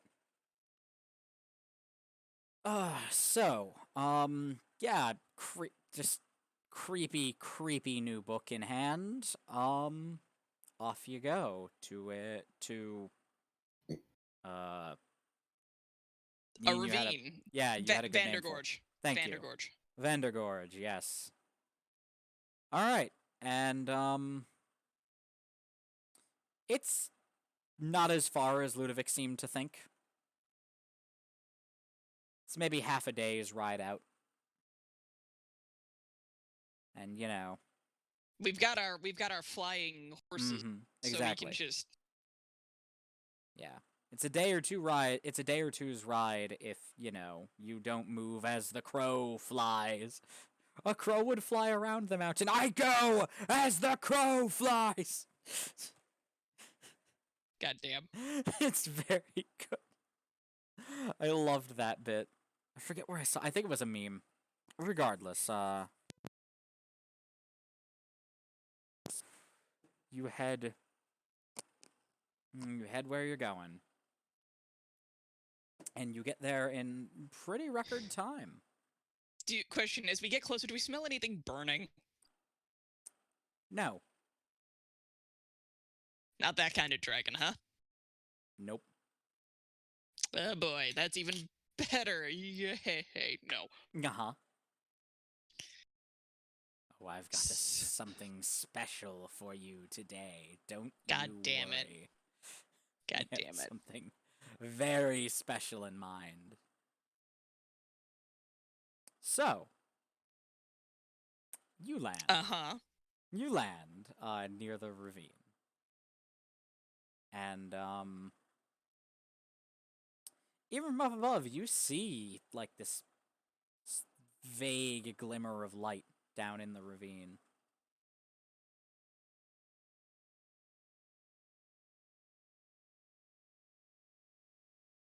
What do you do? Oh, I want that to be the thing, and I want this to be easy. It's not going How to be deep son of is a the bitch. ravine from what we can see?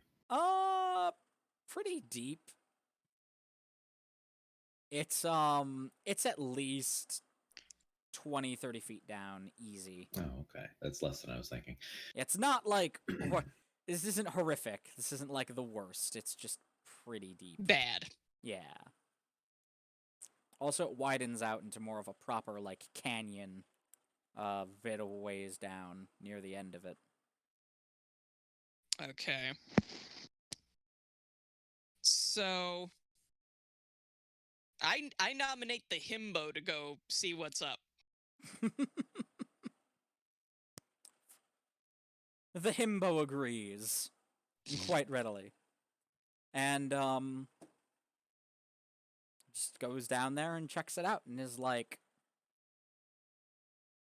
just looks down, picks up the object and flies it back. It's like, yeah. Is this it? And they're just holding the soul gaze lantern. This it? What the fuck? This is what you were looking for all this time, right? Yeah, that's it. That's the thing. Cool. You did good. You did good, Nebulous. Aw, thanks. I tried my best. And as the lantern, like, as some of the light from the lantern shines back down into the ravine, you see a, like, somehow, like, sort of glowing almost through the earth. You see an enormous skeleton, like an enormous draconic skeleton. God damn it! When I talked about necromantic skeletons, I wanted to make it, not find it that way. Yeah, well, shame for you. Fuck. Because it starts moving.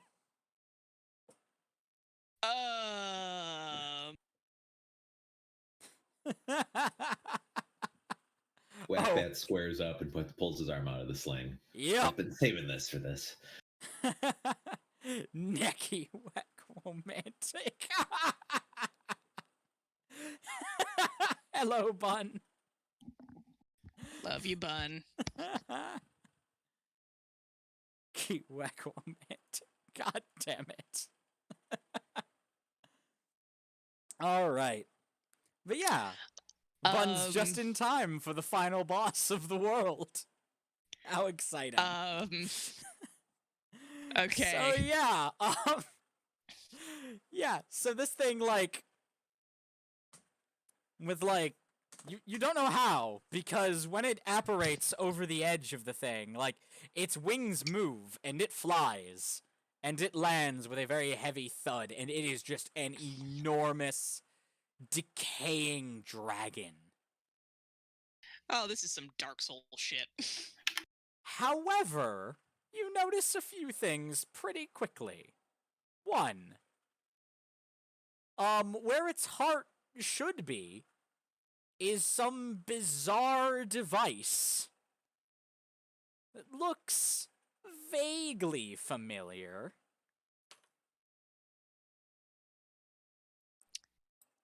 When you say some kind of weird device that looks vaguely familiar, what's the familiarity pinging in my brain? Oh, it looks like one of Ludovic's creations. Oh. And, like, coming out of the chest is a lot of tubes, and there's, like, pipes and, like, metal brackets reinforcing and, like, bolted on as armor here and there. And, oh boy. you then realize that Ludovic either forgot or neglected to mention that this was his dragon.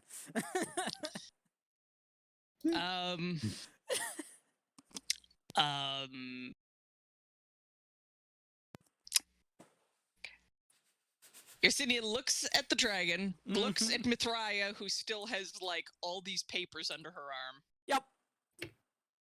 And then looks at all y'all and goes, "We're gonna do some speed reading real quick. Best of luck. You guys distract it." Havelock unslings. Yep. Havelock unslings their shotgun. Sure thing.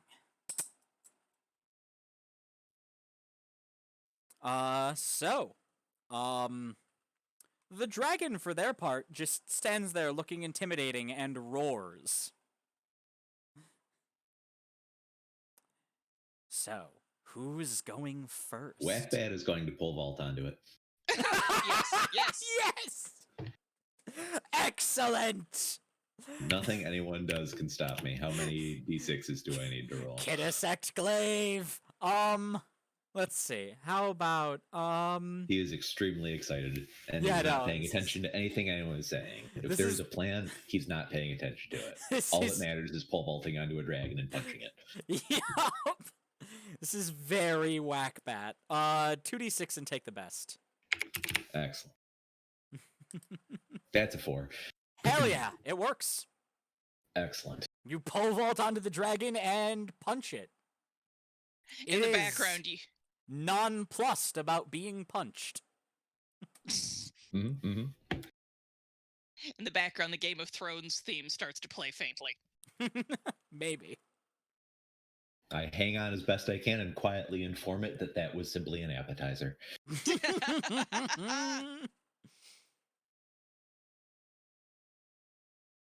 Yersinia and Mithraia, meanwhile, are going through the papers as fast as they can. Like, Yep. like you know the Intriguing. scene in Ghost in the Shell with like the one guy whose fingers go real fast? Yes! It's that. Yes! Mithraia is like going through as fast as she can, and she's eating out all the ones that look good Mm-hmm. to Yersinia, who's going over them as quickly as she can. Yep. Perfect. Okay. So that's going to be the goal, to just get through that. I'm gonna presume this happens. Should I roll to get Yeah. what she knows, what she figures out from all this? Sure. Whether she figures anything out. All right, you're doing this. You're doing it under a lot of pressure. Roll Yeah. 1d6. 1d6. No pressure.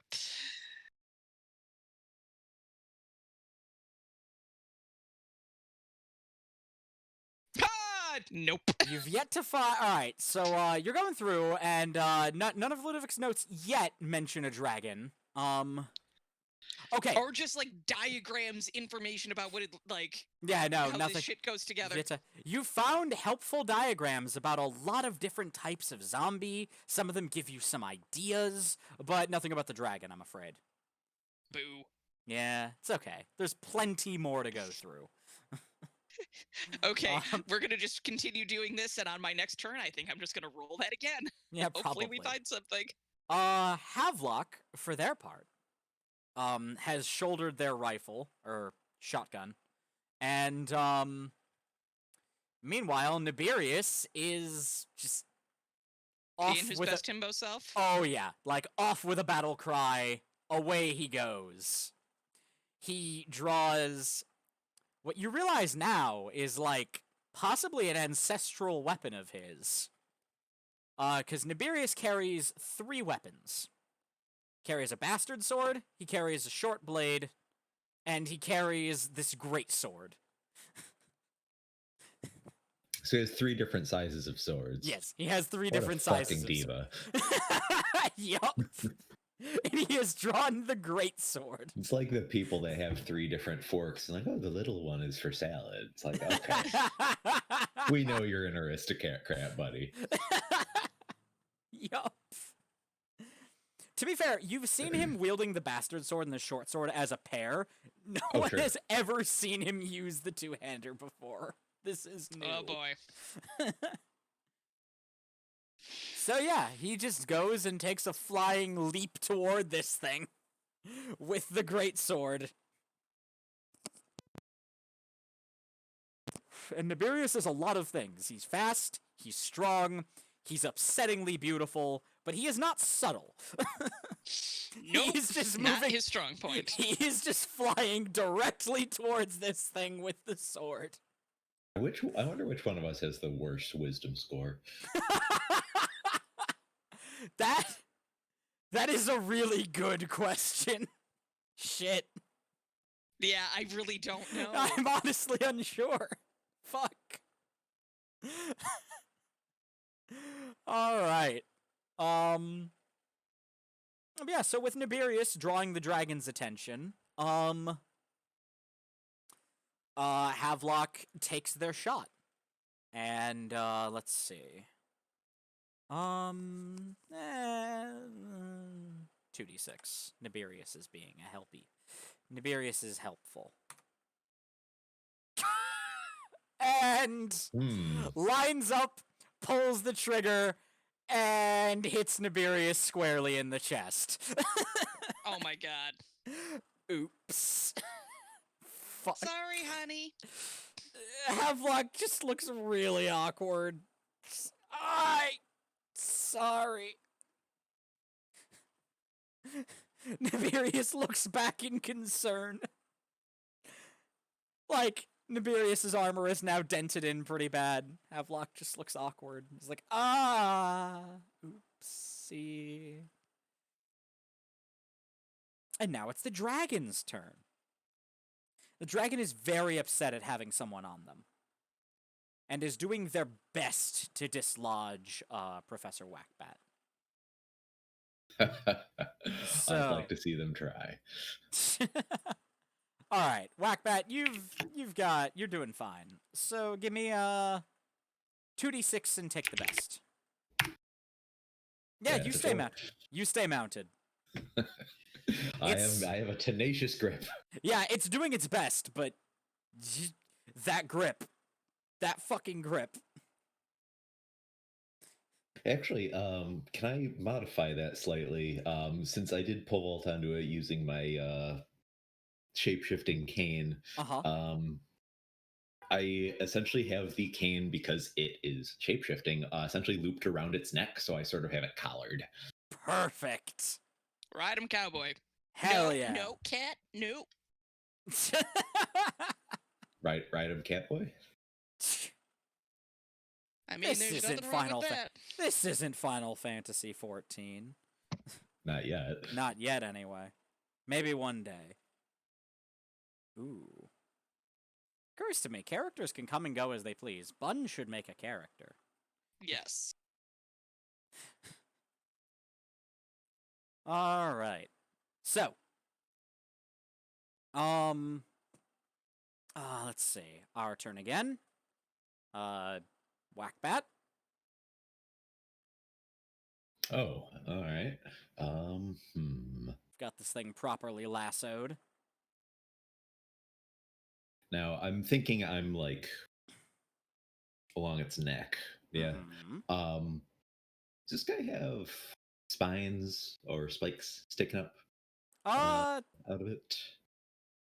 Is it a spiny dragon in it's any not way? a spiny dragon, No? I'm afraid. Okay. Little more serpentine then. Yeah, a little bit. Right. Also, it's pretty necrotized, so like, you know. If it had spikes, they aren't there anymore. Yeah, pretty much. Its tail still has a couple here and there, but even they look decayed and almost brittle. Okay.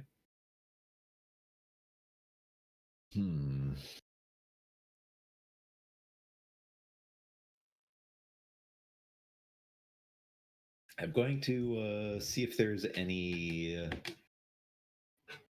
I mean, if it's got bones exposed, I'm going to see if there's anything brittle enough that I could dislodge or fracture. All right. Because punching it in the meat doesn't seem like it would be terribly effective. But if I can disrupt its actual structure, well, that's gravy. Spoken like a true engineer. All right.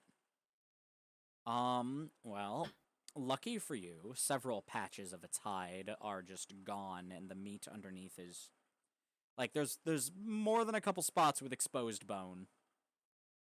There's some along some of its shoulders. There's some on its neck. Its back and underbelly are both a little open. So, I'm going to find a spot, ideally near one of its wing joints, and take out my lovely little kinetic catalyst. Oh boy. Oh god. All right. And just kind of jam that in there. We're gonna make the dragon go boom, I guess. This is fine. When in doubt. When in doubt, blow it the fuck up. Yes, indeed. I don't even need to blow it up entirely, even if I can just fracture a wing joint or something like that. That's extremely fair. Make All it right, more manageable. You've maintained a pretty solid grip on this thing. It is yet to shake you off. 2d6 and take the best. Very good. That's 6. Yeah, it is. So, yeah, you place it exactly where you want it. Like a nice squishy bit of the wing joint. And what else do you want to happen? I want to essentially keep a grip on it so that it does not get lost or displaced, because given that I am riding a dragon in the air that does not want me there, it would be very easy for me to lose that thing, and I would rather to take whatever pains necessary to extremely keep a hand valid, on that. Yes. Okay. I mean, it's essentially just a pocket-sized chunk of rock. It's easy to misplace. That's fair. And that's a really, really bad thing to misplace. Do you want to borrow Mithraea's head again? We can just cram it into the eye socket and you cram her into the... Gods. What a she time seems busy right now. Yep. Speaking of, it is Mithraea and Yersinea's turn. Okay, so I'm hoping that we're getting towards the bottom of this pile, and I'm hoping that we're about to find something useful, and we're gonna roll for that again, just to hope we find 2d6 this time. The pile is smaller. Fuck, that was not how you make that happen. A valiant effort. Good at this. You do it. Oh no, wait, that's a yes. Oh, 4 I do. is yes. 4 is a yes. So, you find Ludovic's chart of this thing. And it lists, like, a lot of the processes that animate it, the different bits. You see that a lot of its bones are heavily reinforced. Some of its bones have been reinforced with metal. The musculature didn't just come from dragons. The skin... This thing is kind of an artificial dragon. You realize that there are no dragons native to Innistrad, and when you start looking at some of the bones, they're, like, fused together into these big dragon bones. And they're not perfect. God. They're not perfectly fused. But it's like He made a dragon. You made a bear! Undo it! Yup. And it, the heart thing, that metal thing where a lot of the tubes are connected, seems to be some sort of clockwork animation device. Okay. So, theoretically, if you managed to do something about that, it would eventually run out of juice, as it were. Okay. Does it? I'm trying to think. It also talks about how Ludovic, knowing this was a huge weakness of the thing, armored the absolute shit out of it. Son of a bitch. Yeah. So this thing is made with necroalchemy. Yes. I'm trying to think from Yersinea's perspective what she's good at. Oh, wait a minute. This thing's full of goo, isn't it? Like the stuff that's powering it. The stuff that's powering it. There's, like you said, there's tubes. There's goo in those tubes. There's goo in them there tubes. Mm-hmm. Oh, there's some goo in those tubes, yes. And these tubes run into the heart. They run throughout the whole body. A lot of them are buried. You see areas where, like, the decay has, like, opened, or where, like, the Ludovic never bothered to stitch shut the decay, or has stitched shut the decay around the tubes into different parts of the body. Okay. This is gonna be real stupid. Oh boy. I'm very It's okay, excited. we've already set that bar. Yeah, like... What Yersinia is again, it's full of goo. Yersinia knows a thing or two about goo. She's gonna try to get her ectoplasm inside of that son of a bitch. Alright. She's gonna see if she can possess the dragon. Wow, that is... Yeah, you're right. It's aggressively dumb. I love it. Yep. Alright. What we doing? That is extremely difficult. Yeah. But I love it. It's almost avant-garde. 1d6. Yeah, we'll do 1. I don't want to like dignify this with anything more ridiculous. Okay, so it doesn't quite work. But it's also worth noting that when Yersinia does this shit, and especially for something like this, she's not just using a little bit of ectoplasm. I didn't like imagine. For that eyeball. She's using a lot. Which the side effect of that means that basically Mithraea is now holding on to Yersinia's like useless corpse. Oh dear. And the goal is again, Yersinia's mind herself, whatever, is going to go into the dragon and dick around in there and hopefully find something. Alright. Well, in trying to force their way, Yersinia does find what seems to be some kind of port in the heart that you would use to, like, pump goo into it. Mm-hmm. Unfortunately, you can't see, or you've yet to, do much with it. Mm-hmm. It doesn't seem to dislodge very well. This thing is a rusted lump of fused metal. Gross. At this point. Yeah, it's not pretty. But, you do, by putting pressure on it, and the areas around it, just, like, tracing the tubes and the like, you do create a couple of splits in some of the weaker points of the tubes. Oh boy. This thing has been around a minute, and out of it spills this black, vile-smelling fucking... Ichor. Ichor, yes, that's the word. It's gross.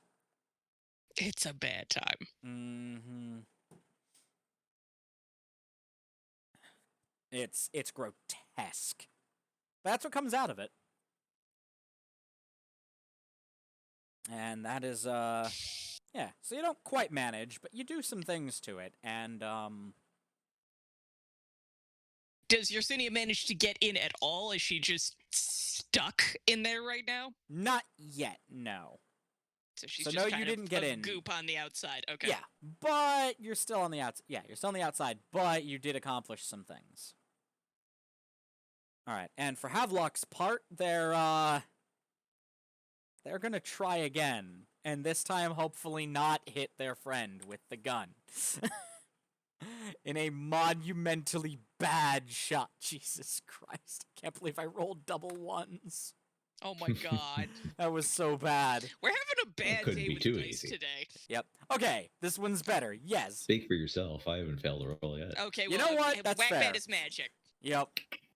Havelock lines up and shoots one of the eyes of the dragon out. Nice. It explodes like an overripe fruit. And Gross. just foul goop just starts drizzling down this thing's face. It just starts sliding down this thing's face. It's awful. And, of course, the dragon just howls in pain. I would too under those circumstances. Yep.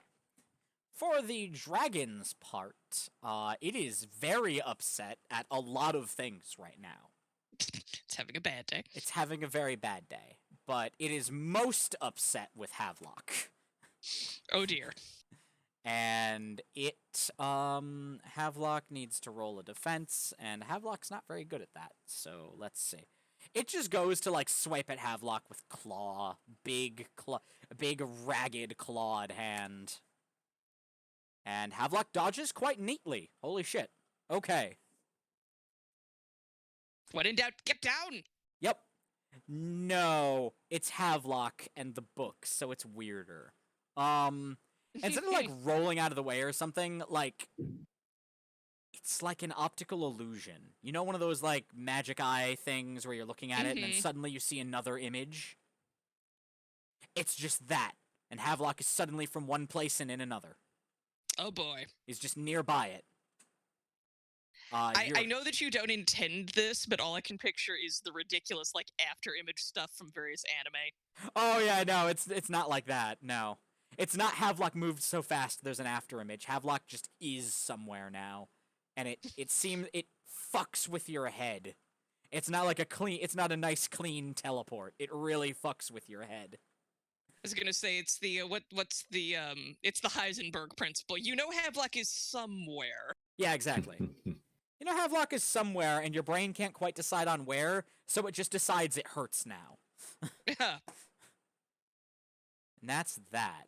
Alright. Whack-Bat, your turn. So while the catalyst is doing its thing, I'm just going to I'm gonna punch. I'm gonna punch. I can't not punch a dragon. Valid. You know what? I can't fault that logic. I don't need to be doing damage for it. I don't care about that part. Just gotta punch the dragon. Mm-hmm. Boop the snoot with your fist. Okay. It's like a shark. You just gotta boop the snoot and they'll go away. Mm-hmm, mm-hmm. Yes. Alright. Yeah, that's that. So, Also, I have not stopped yelling this entire time. Good. Probably ranting I'm not going to about subject the microphone to that, but just a tremendous amount of noise. Hammerlock style Britishisms. Yep. What ho, you fiend! I'll give as good as I get. Yeah. Spectacular. Oh, if only the boys at the academy could see me now. All right. Cool. That's perfect. It's a good image. I like this image. All right, but yeah. You're holding. Yeah. Well, the crystal's doing its thing, and the dragon's pretty distracted. So, yeah, 2d6. Take the best.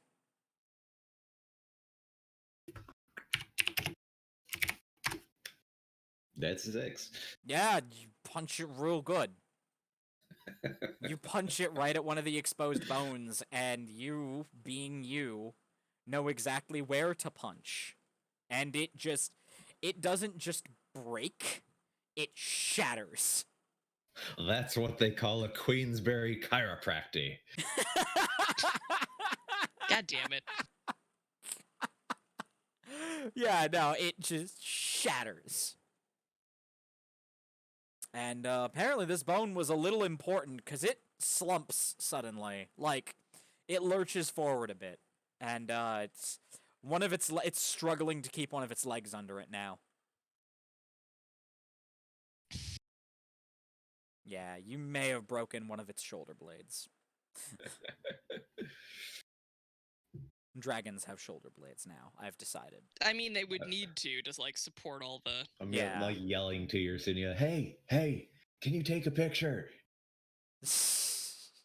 What the fuck do I look? You, this goo ghost who can't talk, by the way. She's just like making. Actually, no, she probably could, but she's not. She's like making these elaborate grindhash gestures of like, the fuck? What the fuck do I look like right now? Do you think I can handle a camera? Like clicky clicky? An exclamation point and question mark appear formed out of goo in front of Professor Whackbat.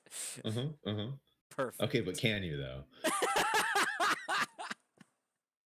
It's it's the like pinch, it's the bulging vein thing from every anime ever. Yes, oh god. It's just the irritation symbol. Oh my god. It's perfect. Yes. Okay. Oh my god. Alright, speaking of, it's Yersinia's turn. Okay, so you know that eye you shot at? Yes. That's a big gaping open hole Yersinia is going to try to get in there. We're continuing with this absolute bullshit because I don't know what the fuck to do and this is a new thing I can do. I was going to make a joke about Yersinia diving into holes, but this works too. I mean, yeah. So what am I rolling? I mean, it's already there, and it's an option, so 2d6. There we go. Let's find out what happens. God damn it! Oh. Oh. God damn it. I am just not batting. So you okay. You intend to just go in from the eye right into the eye socket, and it sort of works. You're in the eye socket. What you didn't plan on was that there is apparently one of the terminations for the cables. Mm-hmm. It's a bit narrower than you expected. So, while some of it does get in there, most of you just kind of splooshes onto the dragon's face. Sploosh. Yep. Great. Yeah. Okay. Okay, we're gonna go with the little bit that's in there, and I'm gonna try to be a goddamn air embolism, I guess. That's the beauty. That's the idea of it. Okay, perfect. Okay. And that is so you're starting to get into the tube. It didn't go quite as fast as you had planned. So it's a process. It's kind of sludgy in there. Yeah, also it's very sludgy in there. Yeah. This ichor has not... Ludovic did not change this ichor as often as he should have. Always make sure to change your dragon's ichor with every 3,000 flown miles. Exactly. Like, Ludovic's just been letting this thing sit there. It's been terrible. Just think of how badly it's gunking up the works. Oh, God. So... Havelock's turn. Havelock, for their part, just quickly reloads their weapon and lines up another shot. You do notice, well, maybe you don't, but to anyone who would notice, Havelock loads in a couple of the shells that look like they're kind of like they're made out of scrimshawed bone. Mm-hmm. And loads those in and lines up a shot. And hits. But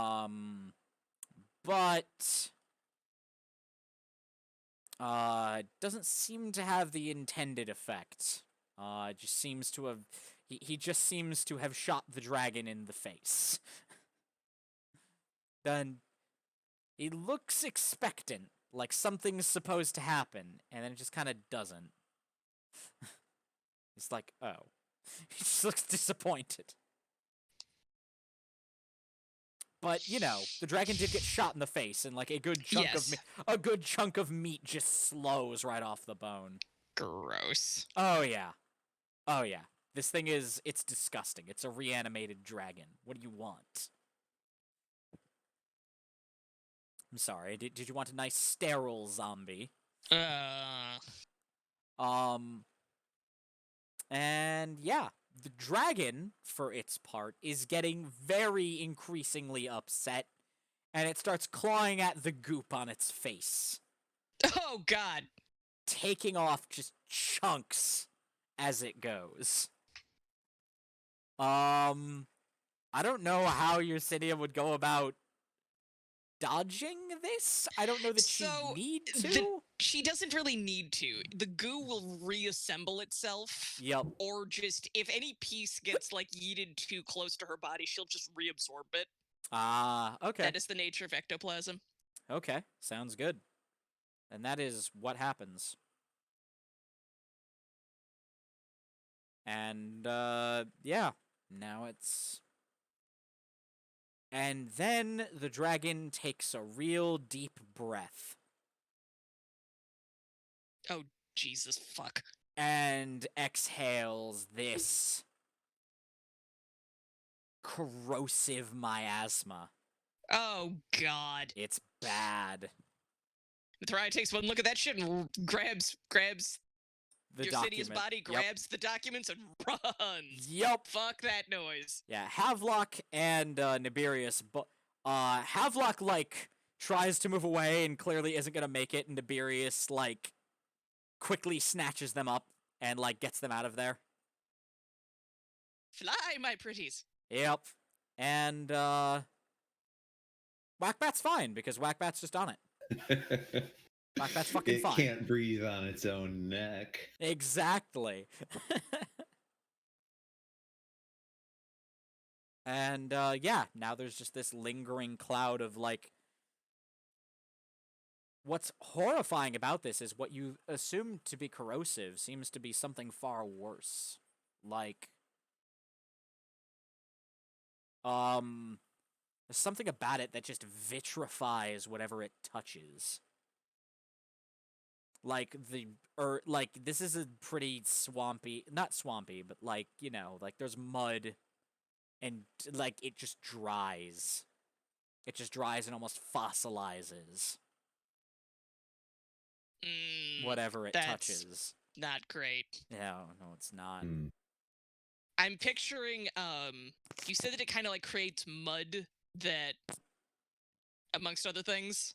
Oh, no, the mud's just there. Like... Okay. The mud was, like, just... The terrain you're on is, like, a bit damp. Like... Everything in Innistraad's just a bit damp. There's, like, perpetual fog everywhere. There's a couple places where it's really nice out, but everywhere is pretty foggy almost all the time. Lovely. Yeah. Well, yeah. But yeah, so, like, the earth just kind of vitrifies wherever it's touched by this stuff. Okay.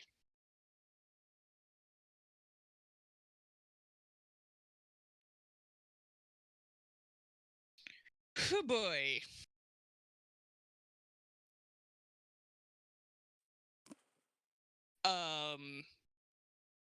So Yersinia is still goo.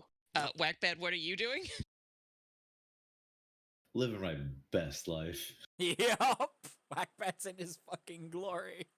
I think the catalyst has probably charged or distributed enough charge yet, so I'm going to take that back before anything happens to that. Yep. And I think, given that that is probably not too far from doing its thing, that I am going to execute a dismount. Clever man. It's about time. Yeah, it really is. So, you dismount. Throw me. Is this something Whackbat's good at? Running away from a potential explosion, I imagine. You know what? You're right. Yeah, 2d6 and take the best. That's a 4. Yep, Whackbat executes a very neat dismount, I assume with the assistance of his cane. Oh, yes. All right. Sort of hook it around the neck like... Perfect. Yeah. All right. Whackbat does a very neat dismount. Nothing too flashy. Very utilitarian. And that's that. The catalyst is still in your possession, and you've safely dismounted from the dragon without injuring yourself.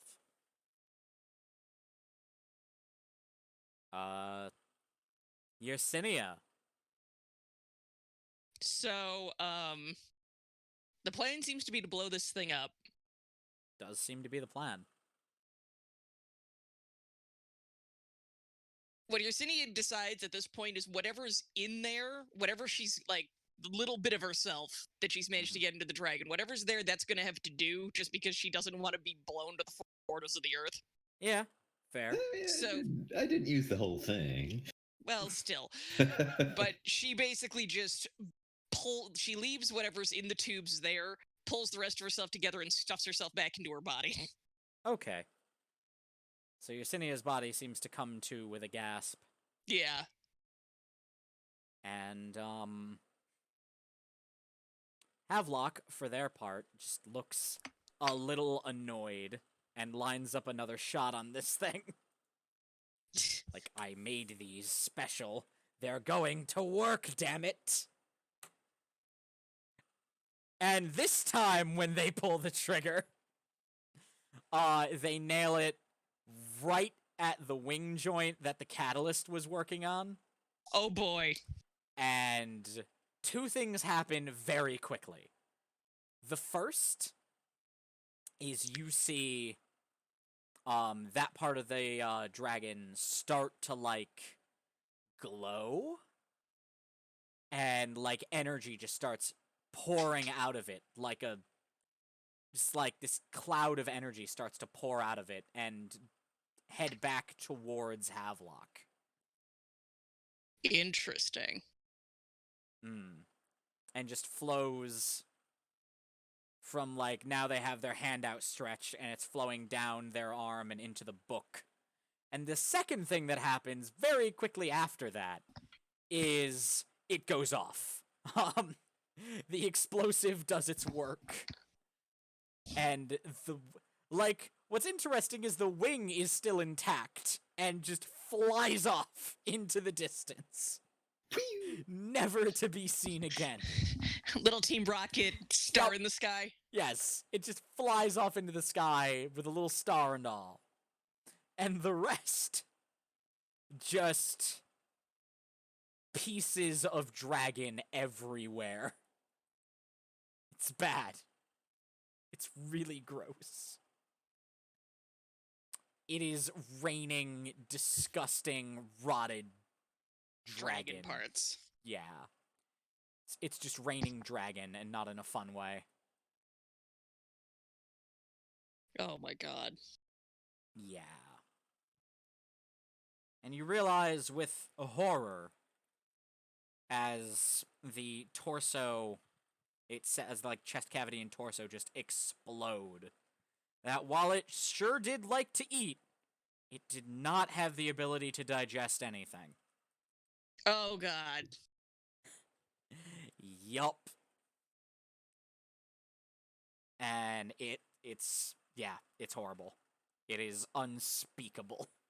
I'm just picturing, like, in Attack on Titan, I know that there were times when, like, because the Titans can't digest, I think they eventually explode. Yeah, kinda. Gross. Yeah, it's just full of, like, this stagnant, decaying meat. It's horrible. Not a fan. Yeah, and what's left after this goes off is, like, There's some meat here and there. Some of the bones are still... A large part of the skeleton is still pretty articulated. It's still there. What And you about the realize it's big mechanism in the chest? That's all still there. Oh, fuck. Say what you want about Ludovic. Does solid work. Makes him to last. He sure fucking does. I'm picturing Ludovic slapping this dragon on the face, going, "You can fit so much gross, rotting meat in this boy." You can fit so much decay in this bad boy. God. Oh, I'm horrified. What have I done? This is entirely your fault. It is. It is. I have only myself to blame. So, at this point, Dragon has gone boom, but I'm presuming is still not done.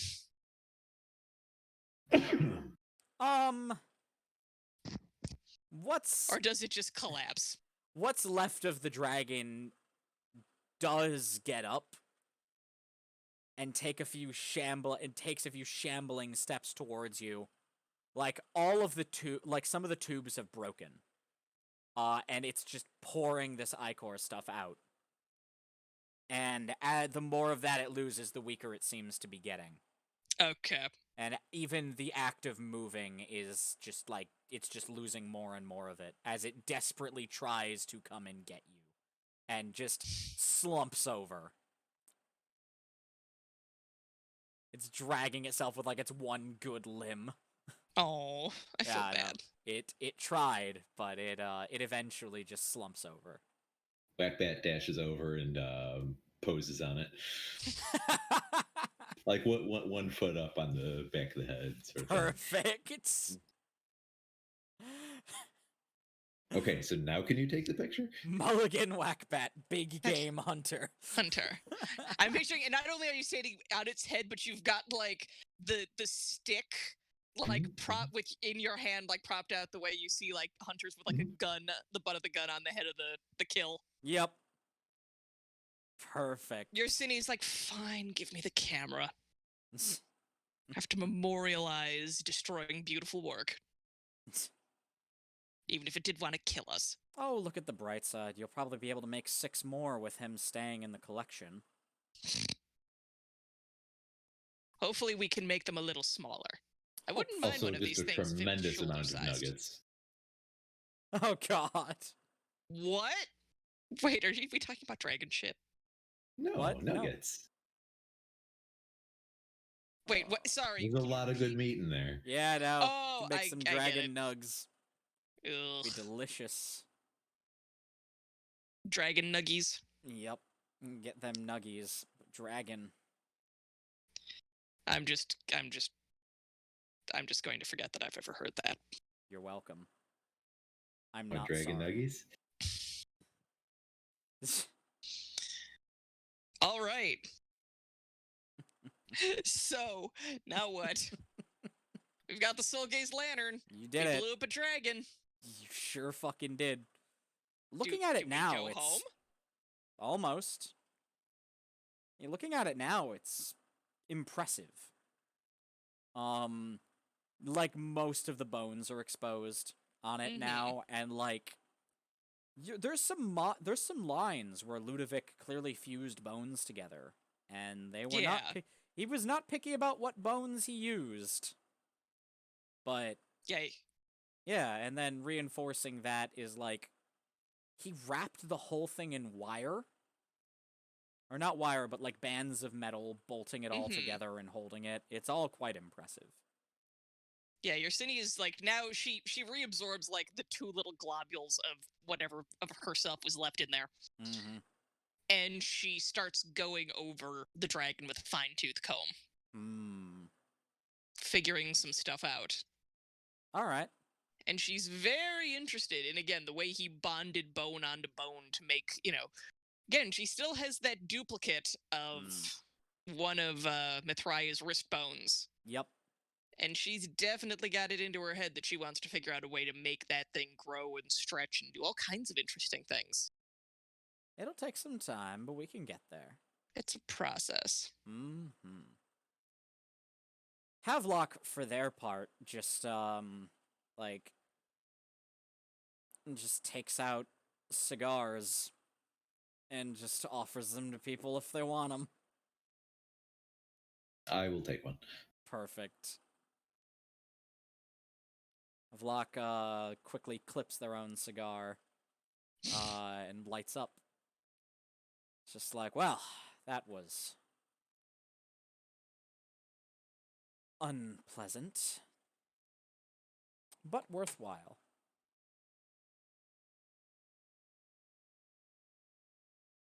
Also, what did we do? I'm going to picture that when this fight broke out, Nebulous just handed the Soul Gaze lantern to Mithraia because she was carrying everything anyway.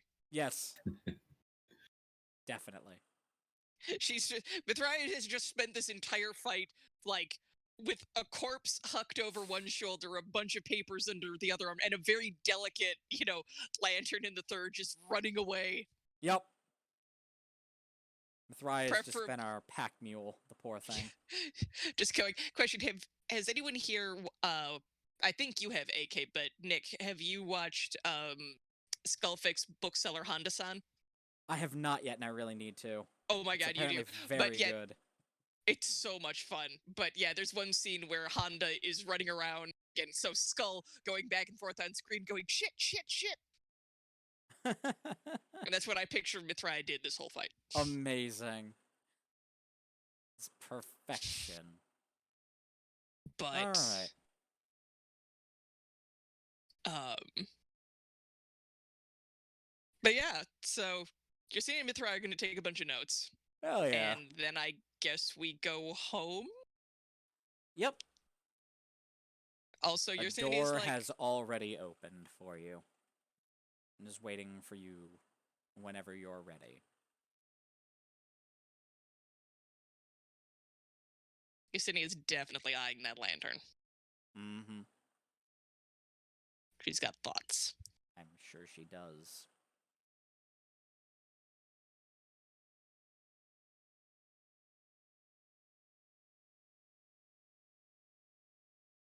Alright. So once everyone's done with their respective things, Havelock and the professor finish their cigars.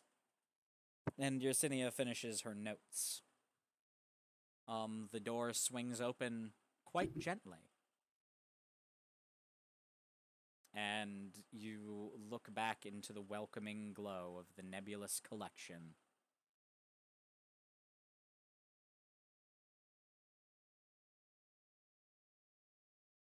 I guess we head in. I didn't have a follow-up to that. I was waiting for a reaction.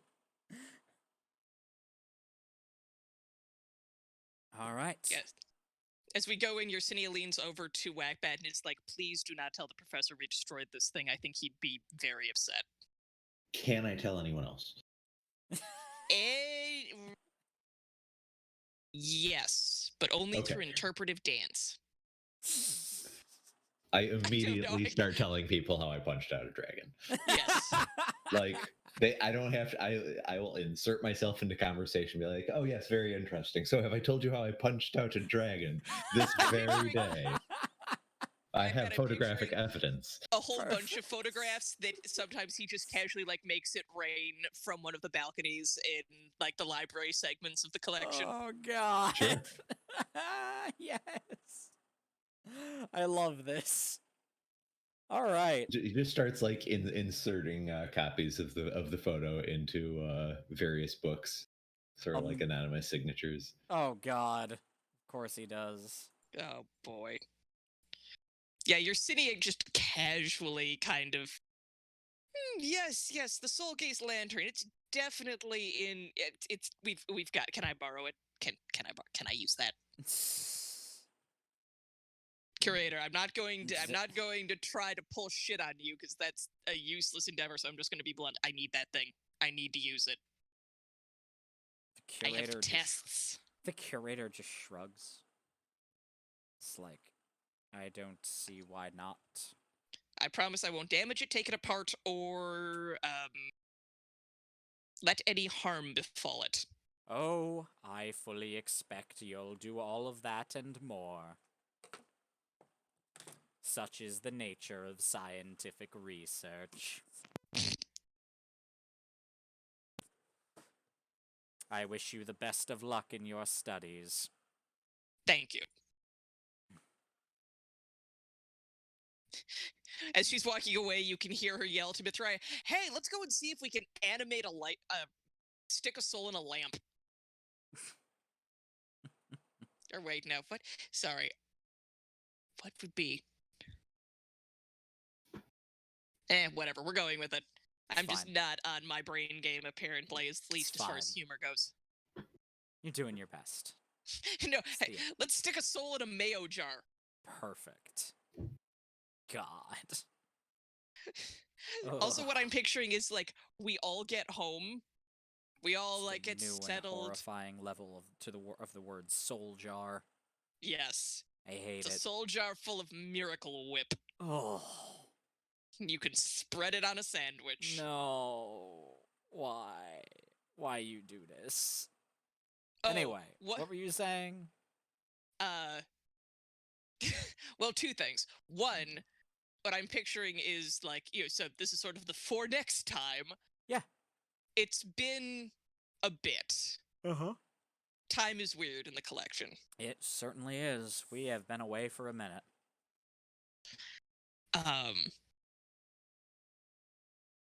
So again, there's technically two things that are kind of on my mind right now. One of which is, there's the book that Yersinia has now. Hmm.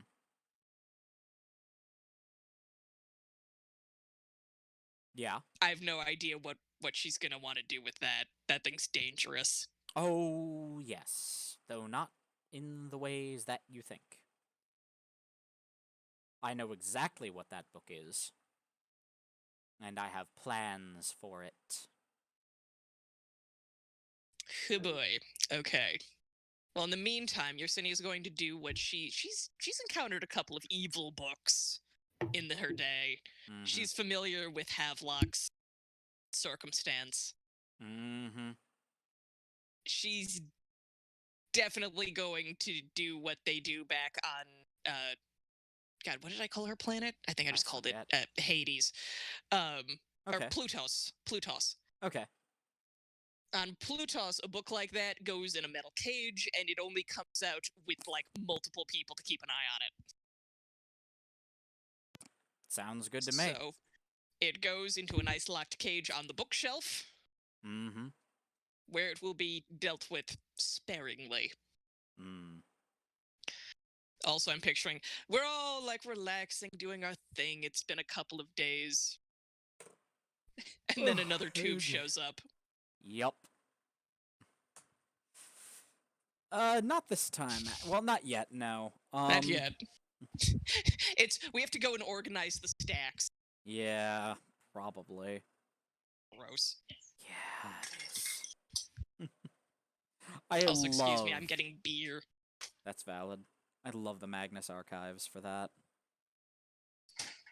Agreed. Since most members of the Institute prefer the ivory tower of pure academia to the messy work of dealing with statements and other human beings, you have a recipe for an impeccably organized library and a disastrous mess of an archive. Oh my god, I really need to catch all the way up. Oh, no, that was from, like, episode 1. No, I know that. No, I remember that bit, but So that's just good. reminding me how much I like it. It's and the very fact that good. I'm sorry, I'm on Bun Stream. Fuck, I need to get out of here.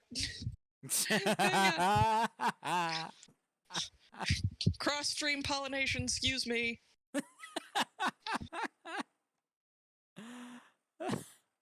Well, that was a very satisfying episode. I think next time we might just have some shenanigans at the collection before I would we really set out like on some our next collection adventure. We haven't spent Oh, enough yeah. time in the collection. It's true. We really haven't. I feel like we should. This come was up meant with to be something- more episodic. I'm terrifically sorry that this got as dragged out as it did. One thing I did want to ask you, Nick, Yeah? is, like, just so you don't always have to be having conversations with yourself, Uh-huh. would you sporadically welcome, like, me or AK taking the... Yeah, like I could run a game sometime. Yeah. if you wanted to focus more on the fucking character side. demand you run a game sometime. I would love to. Please. Like, both of you are more than welcome to run the next one if you want. AK, do you have an idea? I've got a couple of like humorous one-shots we could go for if we wanted to. My only issue is that I don't generally do a lot of improvisational stuff. So if I was going to run something, I would I would sort of request like time to like actually like write something out, because I do a little more narrative focus generally in my games. But that's also not a strict requirement. Madcap improv is my thing. It does not have to be everyone else's. Yeah, I'm sort of like 50-50 on that. Yep. So this has been. I hope everyone's enjoyed our first adventure in this nonsense mess of improv horniness that is the Nebulous collection. You almost called us the Magnus Archive. I did almost call us the Magnus Archives. I did. Oh my god.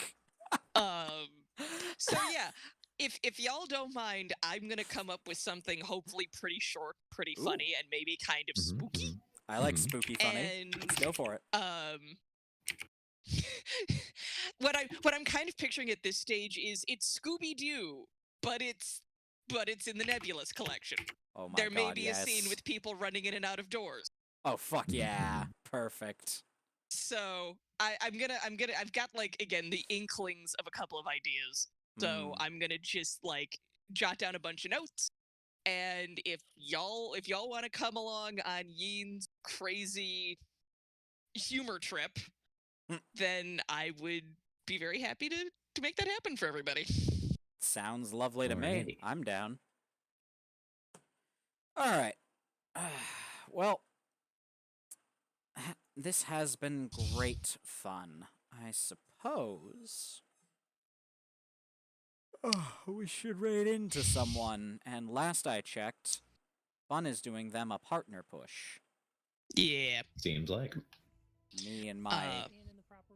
whatever the hell. I don't imagine I have many viewers, but if we can help, then why the hell not? Yeah. Work that algorithm, baby. That's the meme. Alright, so, /raid lucky _ bun. Wah! It worked. Ah, yes, my heroic one viewer. Perfect. I think that's me. That's fine. I'm not upset. Still counts. Yep, still counts. Let's go. I feel like something we should do. Yeah, let's go and raid. Raided. But